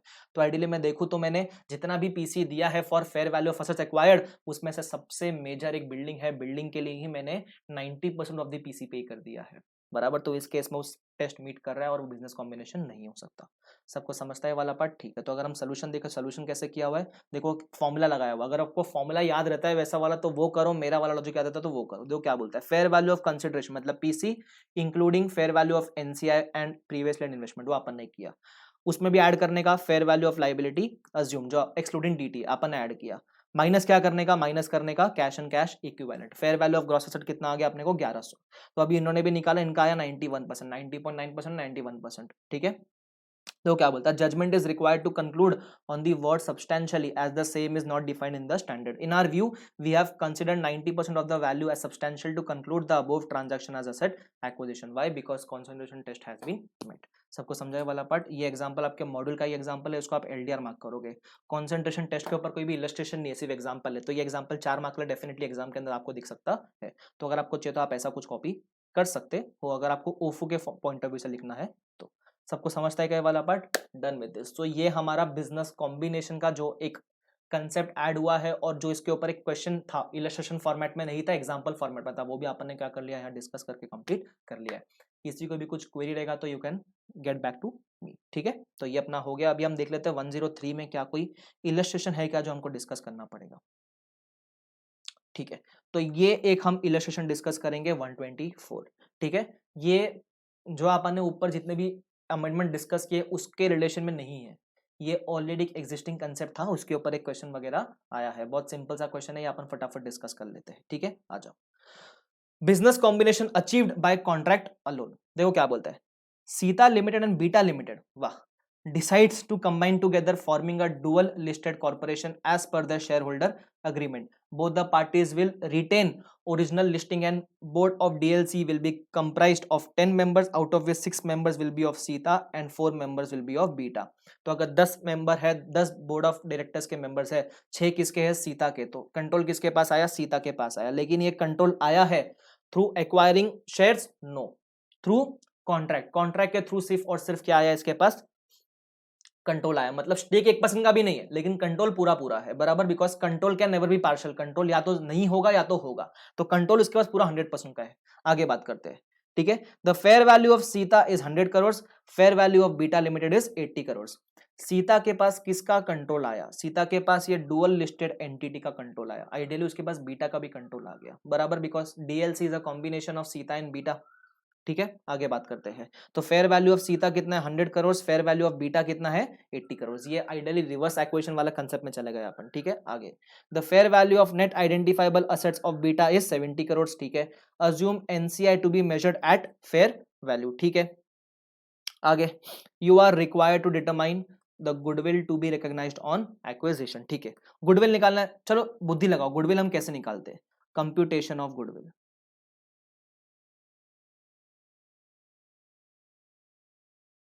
बराबर। तो हम देखते हैं सबसे पहले पीसी, पीसी जब कोई स्टेक ही नहीं है तो पीसी क्या होगा, जीरो है।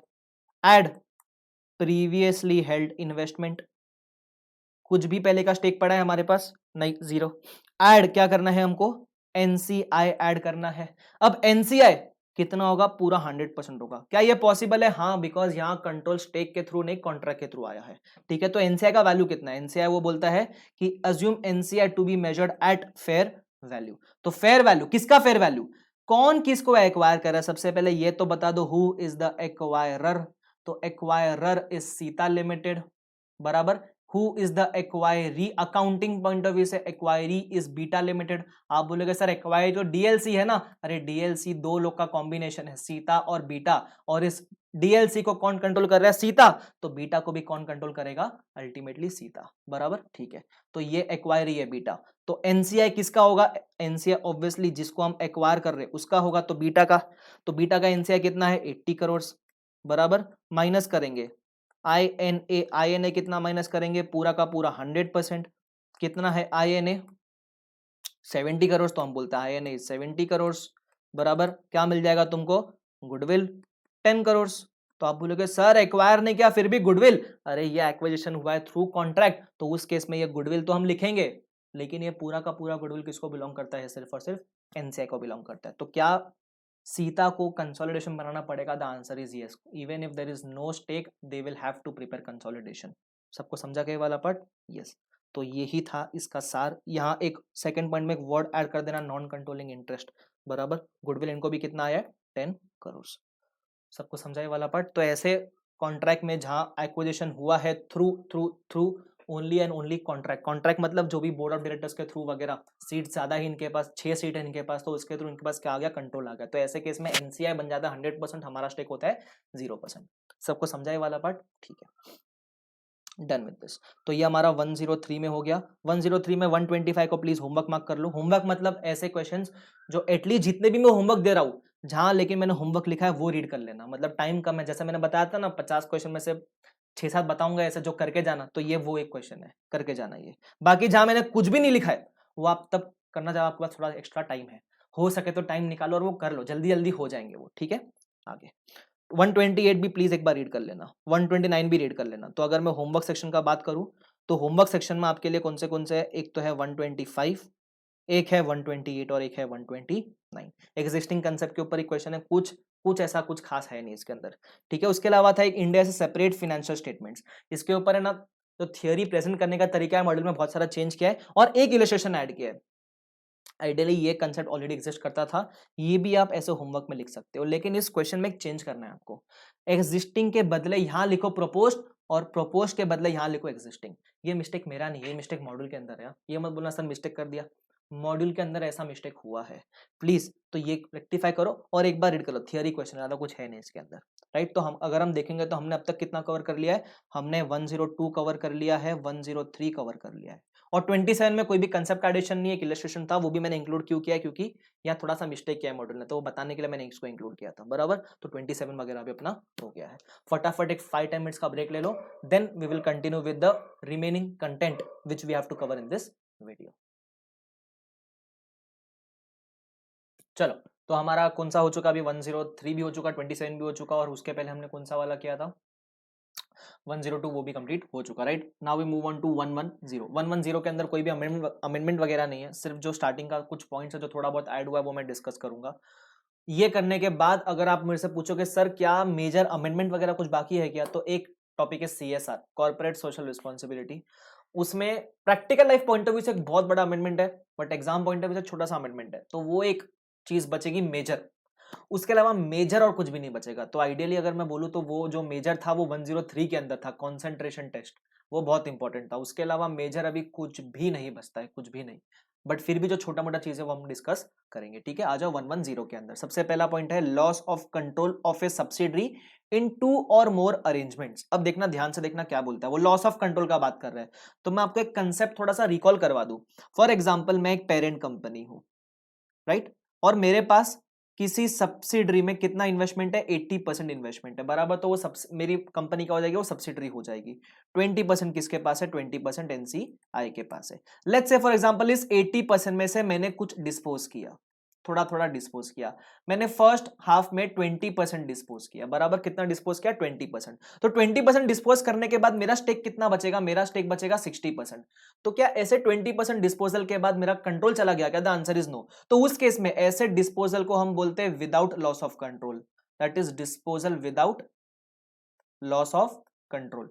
तो ऐसे केस में अब क्या किया जाए, तो ऐसे केस में हम क्या कंसोलिडेशन प्रिपेयर करना बंद कर देते हैं क्या, द आंसर इज नो। ऐसे केस में हम जो भी ट्रीटमेंट है उसको सीधा सीधा एनसीआई से एडजस्ट करते हैं। ऐसे केस में जहां मैं थोड़ा डिस्पोज कर रहा हूं तो किसका स्टेक बढ़ रहा है, एनसीआई का स्टेक बढ़ जाता है। तो मैं बोलूंगा एनसीआई का स्टेक बढ़ेगा, तो मैं बोलूंगा 2 एनसीआई। बदले में मुझे क्या मिलेगा, पैसा मिलेगा, तो बोलूंगा बैंक। जो भी डिफरेंस रहेगा वो कहां एडजस्ट होएगा, अदर इक्विटी में एडजस्ट होएगा, डेबिट में होगा क्रेडिट में हो। ये होता था अगर मैं फर्स्ट टाइम में डिस्पोज करूं 20%। तो सपोज ये 20% डिस्पोज करने के बाद जो भी प्रॉफिट लॉस हुआ, मतलब अल्टीमेटली वो कहां चला गया, अदर इक्विटी के अंदर चला गया।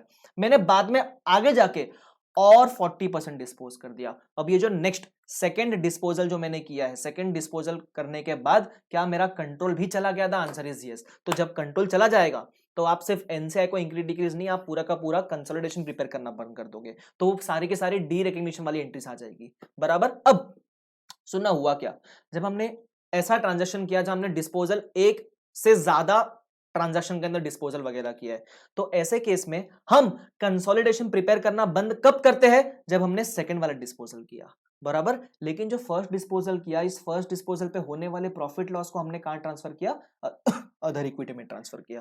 अब ये जो पॉइंट डिस्कस करने वाले ये थोड़ा सा सब्सटेंस ओवर फॉर्म वाला पॉइंट है। मतलब दिखाने के लिए भले ही अपन ने 2 ट्रांजैक्शन में डिस्पोज किया है, लेकिन substance over form point of view से, बराबर, मटेरियलिटी पॉइंट ऑफ व्यू से वो दोनों एक ही ट्रांजैक्शन है। सपोज एक कल रात को किया, एक आज सुबह किया, बराबर। लेकिन अगर ऐसा बोलो कि 2 ट्रांजैक्शन है, तो उस केस में कंसोलिडेशन प्रिपेयर तो बंद करना हम आज सुबह से शुरू करेंगे। तो उस केस में जब कंसोलिडेशन करना बंद करते हो, तो जिस दिन डिस्पोजल हुआ है कंट्रोल जाने के साथ साथ उस दिन के फेयर वैल्यू बहुत रेलेवेंट बन जाते हैं। मतलब जब 40% मैंने डिस्पोज किया जहां कंट्रोल चला गया, तो इस दिन के काफी सारे फेयर वैल्यूज मेरे लिए बहुत रेलेवेंट बन जाएंगे। कंसिडरेशन किस हिसाब से पे करेंगे वो इस दिन के फेयर वैल्यू को डिटरमाइन करेंगे, एनसीआई भी इस दिन के फेयर वैल्यू के बेसिस पे डिटरमाइन करेंगे। मतलब date of loss of control becomes very relevant. तो अगर मैंने जानबूझ के ऐसा किया कि मैंने डिस्पोजल को दिखाने के लिए 2 ट्रांजैक्शन में दिखा दिया, ताकि जो नेक्स्ट वाला ट्रांजैक्शन है उसके बेसिस पे सारे फेयर वैल्यू कंसीडर हो, लेकिन सब्सटेंशियली वो एक ही डिस्पोजल था, तो उस केस में हमको ये मल्टीपल अरेंजमेंट डिस्पोजल नहीं मानना चाहिए, हमको एक सिंगल अरेंजमेंट डिस्पोजल मानना चाहिए। मतलब हम ऐसा मानेंगे कि हम ये नहीं मानेंगे कि हमने एक पहले 20% डिस्पोज किया फिर 40% डिस्पोज किया, हम मानेंगे हमने एक साथ 60% डिस्पोज किया। सबको समझा क्या? अब वो किस दिन पे होगा, क्या होगा, उसके लिए जजमेंट अप्लाई करना पड़ेगा, उसके लिए एग्जाम पॉइंट ऑफ व्यू से अपने वो क्वेश्चन इंफॉर्मेशन देगा, लेकिन मैं real life point of view से बात कर रहा हूं। Real life point of view से क्या किया जाएगा? Real life point of view से जजमेंट अप्लाई करना पड़ेगा उस केस में। Is everyone clear with this? क्या समझाने का ट्राई कर रहा हूं वो समझा? ठीक है। अगर 30-40% भी समझ गया तो भी काम बन जाएगा। थियरी पढ़ेंगे, इसके ऊपर एक क्वेश्चन है वो करेंगे तो एकदम 100% क्लियर हो जाएगा। चलो आ जाओ। Loss of control of a subsidiary in 2 or more arrangements. A parent might lose control of a subsidiary in 2 or more arrangement transactions. However, sometimes circumstances indicate that multiple arrangements should be accounted for as a single transaction. बराबर? वो कब determine करना पड़ेगा as single transaction? देखो क्या बोलता है आगे, one or more of the following indicate that the parent should account for the multiple arrangement as a single transaction. पहला पॉइंट, मतलब ये तीनों में से एक या एक से ज्यादा ऐसे इंडिकेटर्स हमको हिंट दे सकते हैं कि वो शायद सिंगल ट्रांजैक्शन है। सबसे पहला, they are entered at the same time or in contemplation of each other. First. Second, they form a single transaction designed to achieve an overall commercial effort। मतलब ऐसा बोला कि चलो मैं पहले वाले जो डिस्पोजल है 20% उसमें थोड़ा कंसिडरेशन कम पे कर दूंगा ताकि मैं जो नेक्स्ट 40% डिस्पोज करूंगा वहां थोड़ा ज्यादा दे दूंगा। मतलब एक इज डिपेंडेंट ऑन अदर, वो थर्ड पॉइंट बोलता है the occurrence of one arrangement is dependent on the other arrangement. मतलब कहीं ना कहीं अगर आपको लगता है कि ये दोनों ट्रांजेक्शन इंटरलिंक्ड है तो कहीं ना कहीं इसको दो ने एक सिंगल डिस्पोजल ट्रांजेक्शन आपको मानना चाहिए। बराबर? One arrangement considered on its own is not economically justified unless it is considered together. ये काफी सारे इंडिकेटर्स है, एग्जॉस्टिव लिस्ट नहीं है, इलस्ट्रेटिव लिस्ट है, और भी बहुत सारे चीजें आ सकती है इसके अंदर। Is everyone clear with this? ठीक है। अब इसके ऊपर हम क्या करेंगे, इसके ऊपर छोटा सा क्वेश्चन कर लेते हैं। आ जाओ, हमारे एक्स्ट्रा जितने भी इलस्ट्रेशन है उसमें मेरे ख्याल से 155 क्वेश्चन कुछ होगा, 155 या 185 से ही कुछ होगा।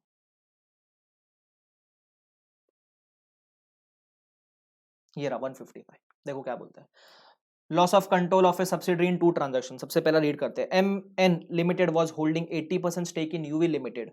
Now MN limited has disposed of the entire stake in UV limited in 2 different transactions as follows. Transaction 1, उसके पास कितना स्टेक था? 80% था। ट्रांजैक्शन 1 में उसने कितना डिस्पोज किया? 25% डिस्पोज किया। उस दिन का cash consideration was 2.5 lakh.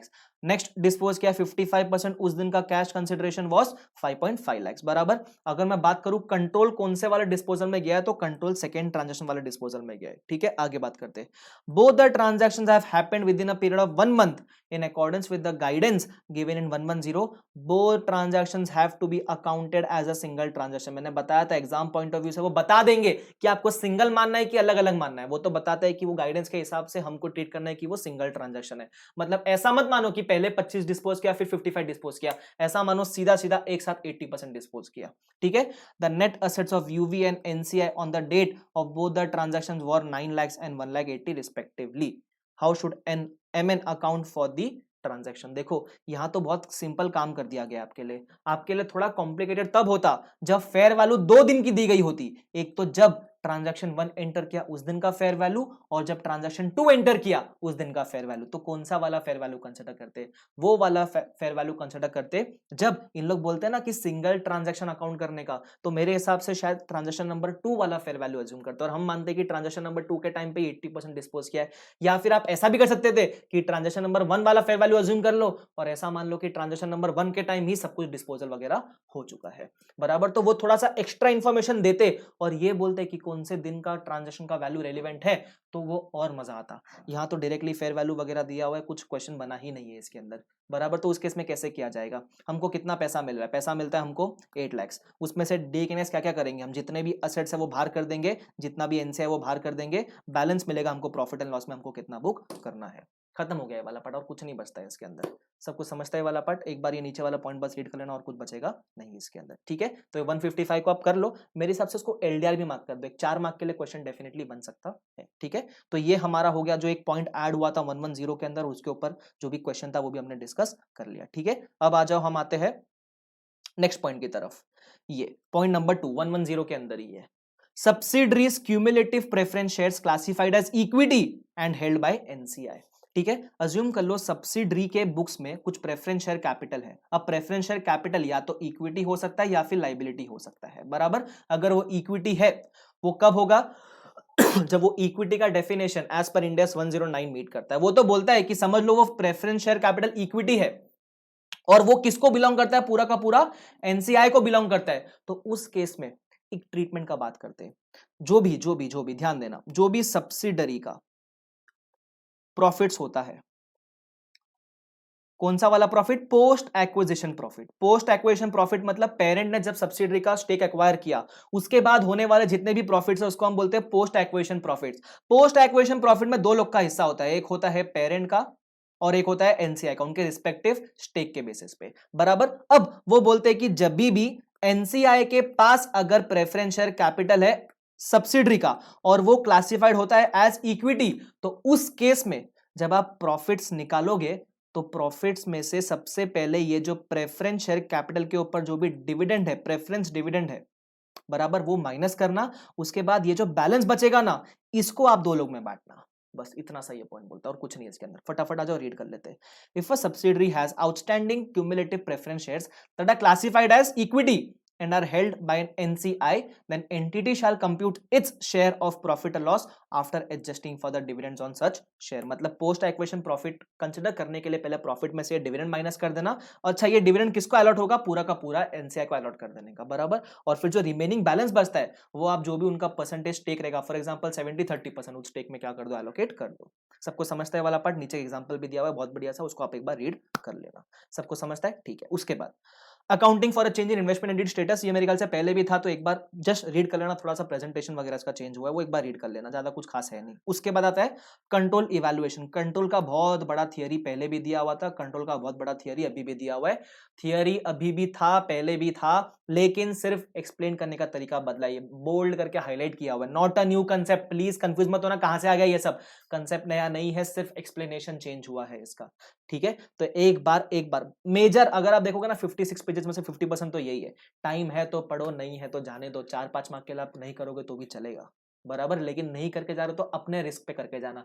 Exam का था कि गाली मत देना मेरे को कि सर आपने बोला था छोड़ दो। छोड़ने के लिए क्यों? कॉस्ट बेनिफिट एनालिसिस आएगा तो 4 या 5 मार्क का आएगा, लेकिन अगर आपको वो भी नहीं छोड़ना तो मैं तो बोलूंगा करके जाओ, टाइम है तो कर लो, ठीक है, डन। तो ये अपना वो इवैल्यूएशन था कंसेप्ट वाला जो ऑलरेडी एग्जिस्ट कर रहा था, सिर्फ वे ऑफ प्रेजेंटिंग बदला है, बराबर। उसके अलावा same is the case with, अगर आप ये कंप्लीट कर लोगे तो same is the case with associates and joint arrangement. मैंने एसोसिएट और जॉइंट अरेंजमेंट की काफी सारी थियरी इंक्लूड की है। क्यों इंक्लूड किया? Because way of presenting change हुआ है, बराबर। तो मैं एटलीस्ट 111 और 28 के लिए आप क्या करना, एक बार रीड जरूर कर लेना, प्लीज छोड़ के मत जाना। मैंने ये पूरा इसलिए इंक्लूड किया बिकॉज थोड़ा अच्छे वे में मॉडल ने प्रेजेंट किया हुआ है, तो अच्छा प्रेजेंटेशन आपन ने भी इंक्लूड किया हुआ है। तो 111 एंड 28 एक बार रीड कर लेना उसको, प्लीज वो कंट्रोल की थियरी की तरह इग्नोर मत कर देना, ये आपको रीड करना है, क्लियर। एडिशन वगैरह कुछ भी नहीं है, अमेंडमेंट वगैरह कुछ भी नहीं है दोनों के अंदर, सिर्फ रीड करना है आपको। लेकिन 111 और 28 के अंदर अगर कुछ इंपॉर्टेंट क्वेश्चन है तो मैं आपको मार्क करते हुए देता हूं। अच्छा सर 110 में इतने सारे क्वेश्चन है, वो क्या चीज के क्वेश्चन है फिर? वो मैक्सिमम कंट्रोल के थियरी के ऊपर क्वेश्चन है जो कि एक्स्ट्रा ऐड हुए हैं। टाइम है तो करो, नहीं किया तो भी कोई दिक्कत वाली बात नहीं है। एटलीस्ट मैं जितना जितना बता रहा हूं उतना उतना पढ़ के जाना, ठीक है। आ जाओ, अब मैं बताता हूँ 111 के अंदर। 111 के अंदर बहुत सारे क्वेश्चंस ऐड हुआ है, डेली मॉडिफाई हो गया बहुत सारे क्वेश्चंस, थोड़ा बेटर वे में इसको आंसर सोल्यूशन वगैरह दिया हुआ है। पहले जो सोल्यूशन दिए गए थे सेम क्वेश्चंस के, वो थोड़ा एम्बिगुअस थे, समझता नहीं था कि कंक्लूजन क्या दिया गया है। आंसर अच्छे से मॉडिफाई वगैरह कर दिया इन्होंने भी, अच्छी तरीके से दे दिया है, तो कुछ एडिशन नहीं है और कुछ अमेंडमेंट वगैरह भी नहीं है। एक बार रीड कर लेना 111 का, एटलीस्ट थियरी रीड कर लेना। ये टाइम नहीं है तो नहीं रीड किया तो भी चलेगा, थियरी जरूर रीड कर लेना। क्वेश्चन टाइम है तो एक बार गो थ्रू कर लेना, उसमें कोई भी इंपॉर्टेंट ज्यादा कुछ है नहीं। हाँ 111 के अंदर आपको चाहिए तो ये 175 होमवर्क इंपॉर्टेंट एक कर सकते हो, और एक 176। किसी भी क्वेश्चन में किसी भी तरह का डाउट आप मुझे कभी भी कांटेक्ट कर सकते हो, ठीक है। आगे उसके अलावा 28 में अगेन सेम कहानी है जो 111 के अंदर थी, इसमें लेकिन एक क्वेश्चन है जो एग्जिस्टिंग कंसेप्ट के ऊपर ही है। कंसेप्ट पहले ही ऐड हो चुका था, वो कंसेप्ट पहले से था अपने बुक के अंदर, उसके ऊपर क्वेश्चन नहीं था। ये वाला, ये इलस्ट्रेशन नंबर 188। अब ये सिर्फ क्वेश्चन में यहां सॉल्व नहीं कर सकता, बिकॉज एक क्वेश्चन पढ़ाने के लिए मेरे को पहले वो जाके कंसेप्ट समझाना पड़ेगा अच्छी तरीके से, बिकॉज आई गेस शायद वो काफी सारे लोगों ने कंसेप्ट छोड़ा होगा। तो क्या करेंगे, ये आप एलडीआर मार्क करना, हो सके तो एक बार खुद से कर लो, ज्यादा कुछ खास है नहीं। जिसने ये कंसेप्ट ऑलरेडी पढ़ा हुआ है उसको पता है, ये वो कर लेगा आराम से सॉल्व। मैं कोशिश करूंगा एटलीस्ट कोशिश करूंगा मैं कि इस इलस्ट्रेशन के ऊपर वीडियो में सेपरेटली रिकॉर्ड कर दूं, जहां मैं उसका कंसेप्ट भी एक्सप्लेन कर दूंगा और जहां ये क्वेश्चन को भी मैं सॉल्व कर दूंगा। बराबर। अच्छा, ये किस चीज के ऊपर क्वेश्चन है सर? अगर सपोज मेरे पास कोई इन्वेस्टमेंट है एसोसिएट के अंदर, बराबर, तो आपको पता रहेगा कि सीएफएस के अंदर हम जब इन्वेस्टमेंट इन एसोसिएट को रिकॉर्ड करते तो इक्विटी मेथड पे रिकॉर्ड करते, तो एसोसिएट के होने वाला जितने भी प्रॉफिट्स है वो हम इस इन्वेस्टमेंट के अंदर ऐड करते हुए चलते। सपोज एसोसिएट को बहुत सारा लॉसेस हो गया, तो क्या कभी भी मेरा लॉसेस मेरे इन्वेस्टमेंट के अमाउंट से एक्सीड कर सकता है क्या? फॉर एग्जांपल, इन्वेस्टमेंट का अमाउंट इज 100 और लॉस जितना मुझे एलोकेट हो रहा है, जितना पेरेंट को एलोकेट हो रहा है फ्रॉम एसोसिएट, इट इज 120, तो क्या मैं इन्वेस्टमेंट को नेगेटिव में रिकॉर्ड करूंगा या मैक्सिमम नील करूंगा? बराबर। तो उसके बेसिस पे एक क्वेश्चन फॉर्म किया है कि आप नील करोगे, एक्सेस 20, अगर आपके पास उस एसोसिएट में कोई डिवेंचर है, प्रेफरेंस है, उसको एलोकेट करोगे तो वो किस तरीके से एलोकेट करेंगे, उसके बेसिस पे क्वेश्चन बनाया हुआ है। बराबर। तो इसलिए आपको क्या करना है, इसलिए इस केस में हम क्या करेंगे, इस केस में हम कोशिश करेंगे कि इसके ऊपर जो भी कंसेप्ट ऐड हुआ है और जो भी इलस्ट्रेशन आया उसका हम सेपरेट वीडियो बना ले, उसको हम यहाँ डिस्कस नहीं करेंगे, बट एलडीआर मार्क करके रखना। बराबर। इन केस किसी भी वजह से मैं वो वीडियो नहीं डाल पाऊँ, ये क्वेश्चन आपको करके ही जाना है, प्लीज ध्यान रखना उस चीज का। ठीक है, ये था अपना एसोसिएट के बारे में। तो अब हम आते हैं अपने फाइनेंशियल इंस्ट्रूमेंट्स की तरफ। फाइनेंशियल इंस्ट्रूमेंट में जो भी कंसेप्ट ऐड हुआ मैं आपको दिखा देता हूँ क्या कंसेप्ट ऐड हुआ है इसके अंदर। आ जाओ,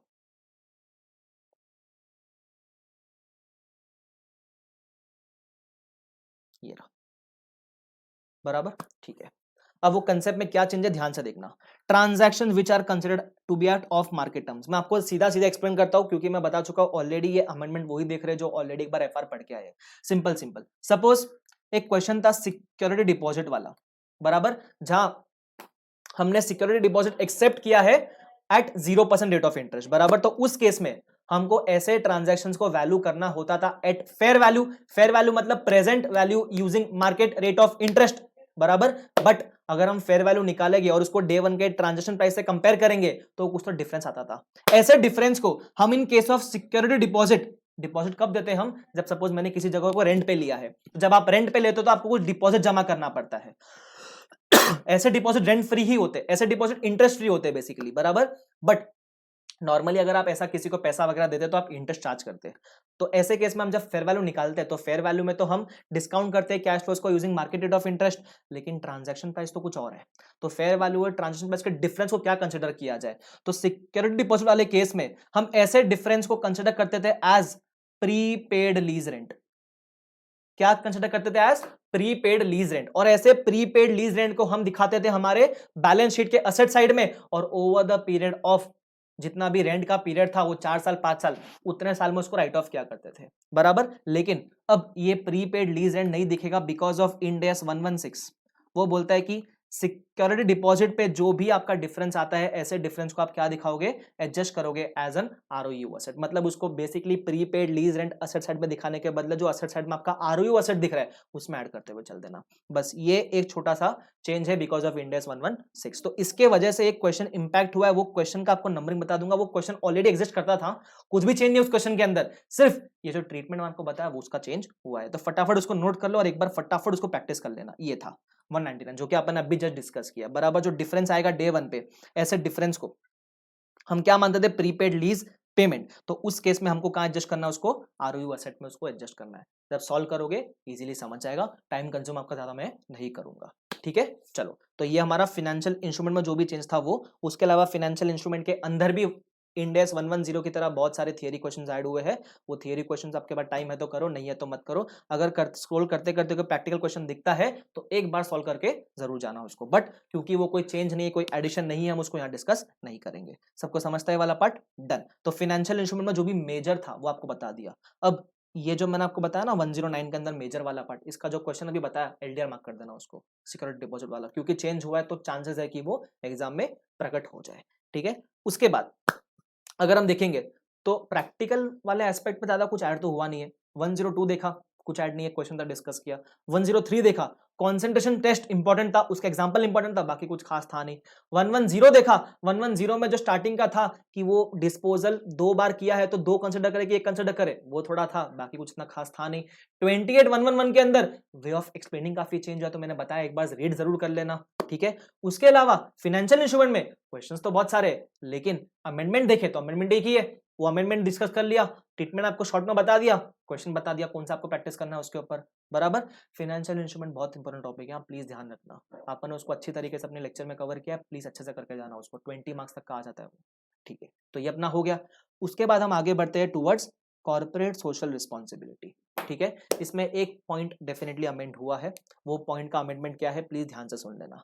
सबसे पहले सपोज हमको CSR एप्लीकेबल हुआ तो हमको 2% ऑफ जितना भी नेट प्रॉफिट वगैरह है वो हमको क्या करना पड़ता था, हमको एज अ CSR एक्सपेंडिचर वगैरह करना पड़ता था। लेकिन अगर आपन ने सपोज 2 के बदले 5% का एक्सपेंस कर दिया ये साल में, तो क्या जो एक्सेस 3% किया, क्या हम उसको कैरी फॉरवर्ड कर सकते थे पहले? तो पहले बोलते थे नहीं, एक्सेस किया वो आपकी गलती, कैरी फॉरवर्ड नहीं कर सकते थे। लेकिन अब after amendment, this is amendment, हाँ, अमेंडमेंट के बाद वो बोलता है अगर आपको 2% करने बोला गया था और आपने 5% कर दिया, तो एक्सेस 3% आप फ्यूचर ईयर्स में कैरी फॉरवर्ड कर सकते हो। तो फॉर एग्जांपल ईयर 1 में मुझे 2% करना था, मैंने 5% किया। ईयर 2 में अगर मुझे 2% करना था, मैंने नहीं किया, चलेगा क्या? हाँ चलेगा, बिकॉज आपने ईयर 1 में ऑलरेडी 3% एक्सेस किया था, तो वो एक्सेस आप नेक्स्ट ईयर में सेट ऑफ कर सकते हो। सबको समझता है? तो ये ही एक अमेंडमेंट है। क्लियर है वाला बात? ठीक है। इसके अलावा what if the company fails to spend the amount, तो ये अमेंडमेंट नहीं है, पहले भी था अभी भी है, एक बार डिस्कस कर दूंगा। लेकिन अगर वो आपने अमाउंट स्पेंड नहीं किया है and if it relates to any on going project, मतलब आपने एक प्रोजेक्ट अंडरटेक कर लिया है लेकिन प्रोजेक्ट चालू होते ही आप पेमेंट नहीं करते, प्रोजेक्ट कंप्लीट होने के बाद उस सप्लायर वगैरह को, कॉन्ट्रैक्टर को पेमेंट करोगे, तो प्रोजेक्ट चालू है, सिर्फ पेमेंट करना बाकी है, तो ऐसा है केस, तो ऐसे केस में वो बोलेगा इफ दिस इज यस, तो उस केस में आपको वो जितना भी पैसा है जो आप कॉन्ट्रैक्टर को बाद में दोगे, बराबर, लेकिन ऑनगोइंग प्रोजेक्ट चालू है, तो वो पैसे को आप अपने सेपरेट बैंक अकाउंट में जमा करके रखोगे with in 30 days from the end of financial year, और उस अकाउंट को नाम दोगे अनस्पेंट CSR अकाउंट, बराबर। और उस खर्चे को आपको इंकर करना है विद इन 3 फाइनेंशियल ईयर्स। अगर 3 साल के अंदर उसको इंकर आपने नहीं किया, तो 3 साल खत्म होते से ही 30 दिन के अंदर उसको आपको शेड्यूल 7 में जितने भी फंड स्पेसिफाई किए गए उस फंड में आपको ट्रांसफर करना पड़ेगा, बराबर। अगर आपने CSR का पैसा खर्चा नहीं किया, अनस्पेंट अमाउंट है और कोई ऑन गोइंग प्रोजेक्ट भी चालू नहीं है, बराबर, तो उस केस में आपको जितना भी पैसा है 2% वो CSR वाला, वो आपको 6 महीने के अंदर शेड्यूल 7 के जितने भी फंड्स है उसमें से किसी एक फंड में ट्रांसफर करना पड़ेगा, बराबर। ये प्रोविजन पहले भी था अभी भी है, वापस समराइज करवा दूंगा। अगर खर्चा किया तो वेल एंड गुड, एक्सेस किया तो सेट ऑफ मिल जाएगा। सेकंड पॉइंट ये बोलता है अगर खर्चा आपने नहीं किया है तो देखना क्यों नहीं किया है, क्या ऑन गोइंग प्रोजेक्ट है और बाद में खर्चा करोगे, ऐसा है? If the answer is yes, तो सबसे पहले 30 दिन के अंदर सेपरेट अकाउंट बनाओ बैंक के अंदर, नाम दो अनस्पेंड CSR अकाउंट, और 3 साल में खर्चा इंकर कर दो। 3 साल में खर्चा इंकर नहीं कर तो 3 साल खत्म होते से ही 30 दिन के अंदर शेड्यूल 7 के फंड्स में ट्रांसफर कर देना, बराबर। अच्छा, खर्चा नहीं किया, क्यों नहीं किया? ऑनगोइंग प्रोजेक्ट है? नहीं, कोई भी ऑनगोइंग प्रोजेक्ट भी नहीं है, खर्चा भी नहीं किया, तो उस केस में 6 महीने के अंदर शेड्यूल 7 के फंड्स में आपको पैसा ट्रांसफर करना पड़ेगा, बात खत्म। सबको समझता है वाला पार्ट? ठीक है। उसके अलावा अकाउंटिंग वगैरह में जो एक्सपेंडिचर मेड इन काइंड है, मतलब आप काइंड में भी खर्चा कर सकते हो, सिर्फ कैश देने का जरूरत नहीं है, बिल्डिंग दे दिया, कुछ और दे दिया, चलेगा, कोई दिक्कत वाली बात नहीं है, बराबर। किसी को आप कैपिटल असेट बना के दे रहे हो तो भी चलेगा, कोई दिक्कत वाली बात नहीं है, जस्ट रीड कर लेना एक बार। अकाउंटिंग एंट्रीज एक बार डिस्कस कर लेता हूं मैं आपसे, ठीक है। अगर कैश में खर्चा किया तो एंट्री कैसे मारेंगे? एक्सपेंडिचर टू कैश बैंक, ठीक है। काइंड में क्या, तो एक्सपेंडिचर टू जो भी आपने काइंड में दिया वो क्रेडिट कर देना। उसके अलावा CSR when fully not spend during the year as per proposed amendment to section 135(5). 135(5) मतलब अनस्पेंट अमाउंट है और ऑन गोइंग प्रोजेक्ट नहीं है। क्या है? अनस्पेंट अमाउंट है और ऑन गोइंग नहीं है, देखो मैंने ऊपर लिखा हुआ है, अनस्पेंट है और ऑन गोइंग नहीं है 135(5). तो उस केस में क्या करना है? 6 महीने के अंदर शेड्यूल फंड में ट्रांसफर करना है, शेड्यूल 7 के फंड्स के अंदर। तो देखो एंट्री क्या बनती है उसमें, इसमें खर्चा बुक करो, बराबर। थोड़ा बहुत अगर कैश वगैरह इंकर किया तो कर देना, बाकी का बाकी पूरा का पूरा फंड के अंदर डिपॉजिट करना है, ठीक है। 135(5). अभी आता है 135(6) वाले केस में एंट्री क्या आएगी? CSR when not fully spend during the year as proposed amendment 135(6). इस 135(6) मतलब अनस्पेंट है और ऑन गोइंग प्रोजेक्ट के लिए। तो ऑन गोइंग प्रोजेक्ट वाले केस में क्या हमको फंड में डायरेक्टली डिपॉजिट करना है? क्या नहीं, सेपरेट बैंक अकाउंट में डिपॉजिट करना है। तो देखो वो यही बोलता है CSR एक्सपेंडिचर, अगर कुछ कैश वगैरह पे किया तो very good, to CSR to be spent on on going project, वो CSR अनस्पेंड अकाउंट के अंदर ट्रांसफर कर देना उसको। सबको समझता है? उसके अलावा एक और entry, CSR when spend in excess as per proposed amendment to section 135। जैसे मैंने बताया 2% की जगह आपने 5% खर्चा कर दिया, 3% एक्सेस अपन कैरी फॉरवर्ड कर सकते हैं, तो उस केस में क्या करेंगे? CSR एक्सपेंस ये 2% आएगा, CSR CSR प्री स्पेंड ये 3% हो जाएगा, एक्स्ट्रा जो स्पेंड किया वो टू कैश, ये पूरा का पूरा आपका 5% वाला अमाउंट हो जाएगा। सबको समझता है वाला पार्ट? तो ये आपका CSR भी मैंने कहीं ना कहीं कंप्लीट पूरी तरीके से करवा दिया। ठीक है, CSR के ऊपर अगर आप देखोगे तो एक क्वेश्चन है, वो क्वेश्चन बहुत बहुत ज्यादा बेसिक सा क्वेश्चन है, फटाफट देख ले क्या अपन।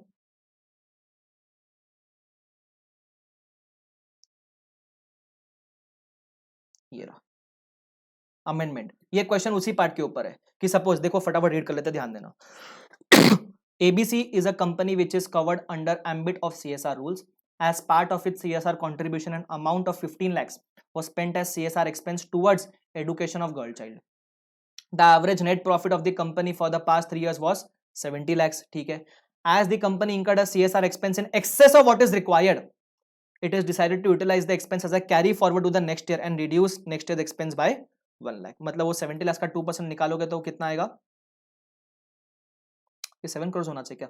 ठीक है, जो भी है, उसने 1 लाख एक्स्ट्रा स्पेंड किया, उसको 1 लाख यूटिलाइज करना है, तो आइडियली 70 लाख का 2% इज 1.4 लाख। उसने कितना खर्चा कर दिया? उसने 15 लाख का खर्चा कर दिया भाई साहब, बराबर। तो उसको 1 लाख का क्या करना है? एक्सेस कैरी फॉरवर्ड करना है। कर सकता है, कोई दिक्कत वाली बात नहीं। तो क्या बोलता है? As per current law, carry forward of excess amount over 2% of average profits will be allowed if the company decides to adjust such excess over future obligation. सबको समझता है वाला पार्ट? ठीक है, डन। तो ये हमारा CSR भी कंप्लीट हो गया। CSR के पहले एनालिसिस ऑफ फाइनेंशियल स्टेटमेंट्स, आपको पता है ना वो टॉपिक करके एक होता है, काफी लोग छोड़ के मत जाना। उसके अंदर होता क्या? उसके अंदर जब आप सारा इंडेक्स पढ़ लेते हो तो वो सारे इंडेक्स के मिक्स करके केस स्टडी बनाई जाती है, तो वो एनालिसिस के अंदर वो 2-3 केस स्टडी भी ऐड हुए, वो भी आपको कवर करना है, बराबर। तो प्लीज इतना पार्ट करके जाना, बहुत इंपॉर्टेंट है। क्लियर है वाला पार्ट? तो we are done with everything. Amendment series खत्म हो चुकी है। अमेंडमेंट खत्म होने के बाद मुझे आपको सिर्फ और सिर्फ कुछ इंपॉर्टेंट टॉपिक्स के ऊपर अपडेट करना है, जो एग्जाम पॉइंट ऑफ व्यू से बहुत ज्यादा इंपॉर्टेंट है, बराबर। सबसे पहले तो वो 4 topic, share based payment, financial instrument, CFS, business combination. CFS includes associate and joint arrangements, बराबर। एसोसिएट में जो क्वेश्चन मैंने आपको बताया था ना, वो अपन नेक्स्ट सेपरेट वीडियो में डिस्कस करने का कोशिश करेंगे, वो आपके लिए LDR बनने वाला है, वो करके जाना आ सकता है एग्जाम के अंदर। उसके अलावा 115, 116 बहुत इंपॉर्टेंट है आपके लिए, वो तो करके ही जाना है। उसके अलावा एक 101 करके फुल फीलिंग है कि वो आ सकता है, ठीक है, तो एक वो आपको करके जाना है, ठीक है। उसके अलावा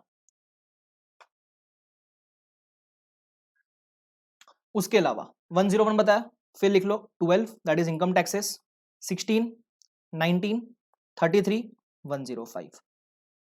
जितना भी मेरा एनालिसिस मैंने किया है उसके हिसाब से आई फील ये जितने भी आपको मैंने टॉपिक्स बताए, टोटल 35-36 टॉपिक्स है, उसमें से मैंने आपको सिर्फ 10-11 टॉपिक बताए, इसमें से आपका आउट ऑफ 125-90 मार्क्स का पेपर डेफिनेटली कवर हो जाएगा, फुल फील है। और उसमें से एटलीस्ट 101, पता नहीं मेरे को, हर बार मैं बोलता हूं इतना इंपॉर्टेंट नहीं है, इस बार मेरे को लग रहा है कि वो एग्जाम में दिख सकता है, ठीक है। 101, 12, 16, 19, 33, 30 और 33 और 105। उसके अलावा एक होता है analysis of financial statement, analysis of financial statements. उसमें क्वेश्चन होता है करेक्टेड बैलेंस शीट, मतलब वो गलत बैलेंस शीट देंगे आपको, एज पर इंड एस उसको करेक्ट करके देनी होती है, ये एक क्वेश्चन आप करके जाना, बराबर। तो अगर मैं बोलूं टाइम कम है किसी के पास, तो ये वो बोलते हैं ना ABC एनालिसिस, तो वो ABC कैटेगरी में आपके ये A कैटेगरी वाले आ गए, बाकी सारे B और C कैटेगरी में आ जाएंगे, बराबर। तो इतने इंपॉर्टेंट टॉपिक्स तो आप करके जाना डेफिनेटली, अगर इतना भी कर लोगे तो भी आप 90-95 मार्क्स सिक्योर कर पाओगे एग्जाम के अंदर। इसका मतलब ये नहीं बाकी छोड़ के जाना, प्लीज करके जाना यार, ये अच्छे से करके जाना, ये बोलने का ट्राई कर लो, ठीक है। मालूम पड़ा इतने ही करके गए और एग्जाम में फिर बोलेंगे सर नहीं आया। देखो analysis is based on past experience, कभी कभी ऐसा होता है कि हिस्टोरिकल एक्सपीरियंस भी फेल हो जाता है, क्लियर। तो अगर ऐसा रिस्क नहीं लेना है तो सब अच्छे से करके जाओ, लेकिन ये ज्यादा अच्छे से करके जाओ, ठीक है। तो ये प्लीज टॉपिक्स नोट डाउन करके रख लेना। दिस इज बेस्ड ऑन जो भी नवंबर में आया है, वो जैन में जो पूछा गया है, वो जो पिछले अटेम्प्ट्स में पूछा गया है, वो सारा एनालिसिस करके आरटीपी एमटीपी में क्या पूछ रहे उसके बेसिस पर मैंने आपको एबीसी एनालिसिस वगैरह बता दिया है, ठीक है। तो ये एक नोट डाउन कर लेना, ओके। और इसके अलावा आपको कुछ भी क्वेरी रहेगा, आपके पास मेरा कॉन्टैक्ट नंबर तो होगा, उस पर मेरे को कभी भी कॉन्टैक्ट कर लेना, will definitely try to resolve. Contact number वगैरह नहीं मिलता है किधर, तो इंस्टाग्राम पे मैसेज कर दो, फेसबुक पे मैसेज कर दो, टेलीग्राम पे मैसेज कर दो, कोई दिक्कत वाली बात नहीं है, मैं आपका क्वेरी डेफिनेटली रिजॉल्व कर दूंगा, ठीक है। So hope to see you soon, जब भी हम कुछ और नया पढ़ने का ट्राई करेंगे, क्लियर। और अच्छे से पढ़ाई करो प्लीज, आपको अच्छे मार्क्स से पास होना है और इस बार निकलना ही है कैसे भी, तो so keep working hard, okay. चलो बाय बाय।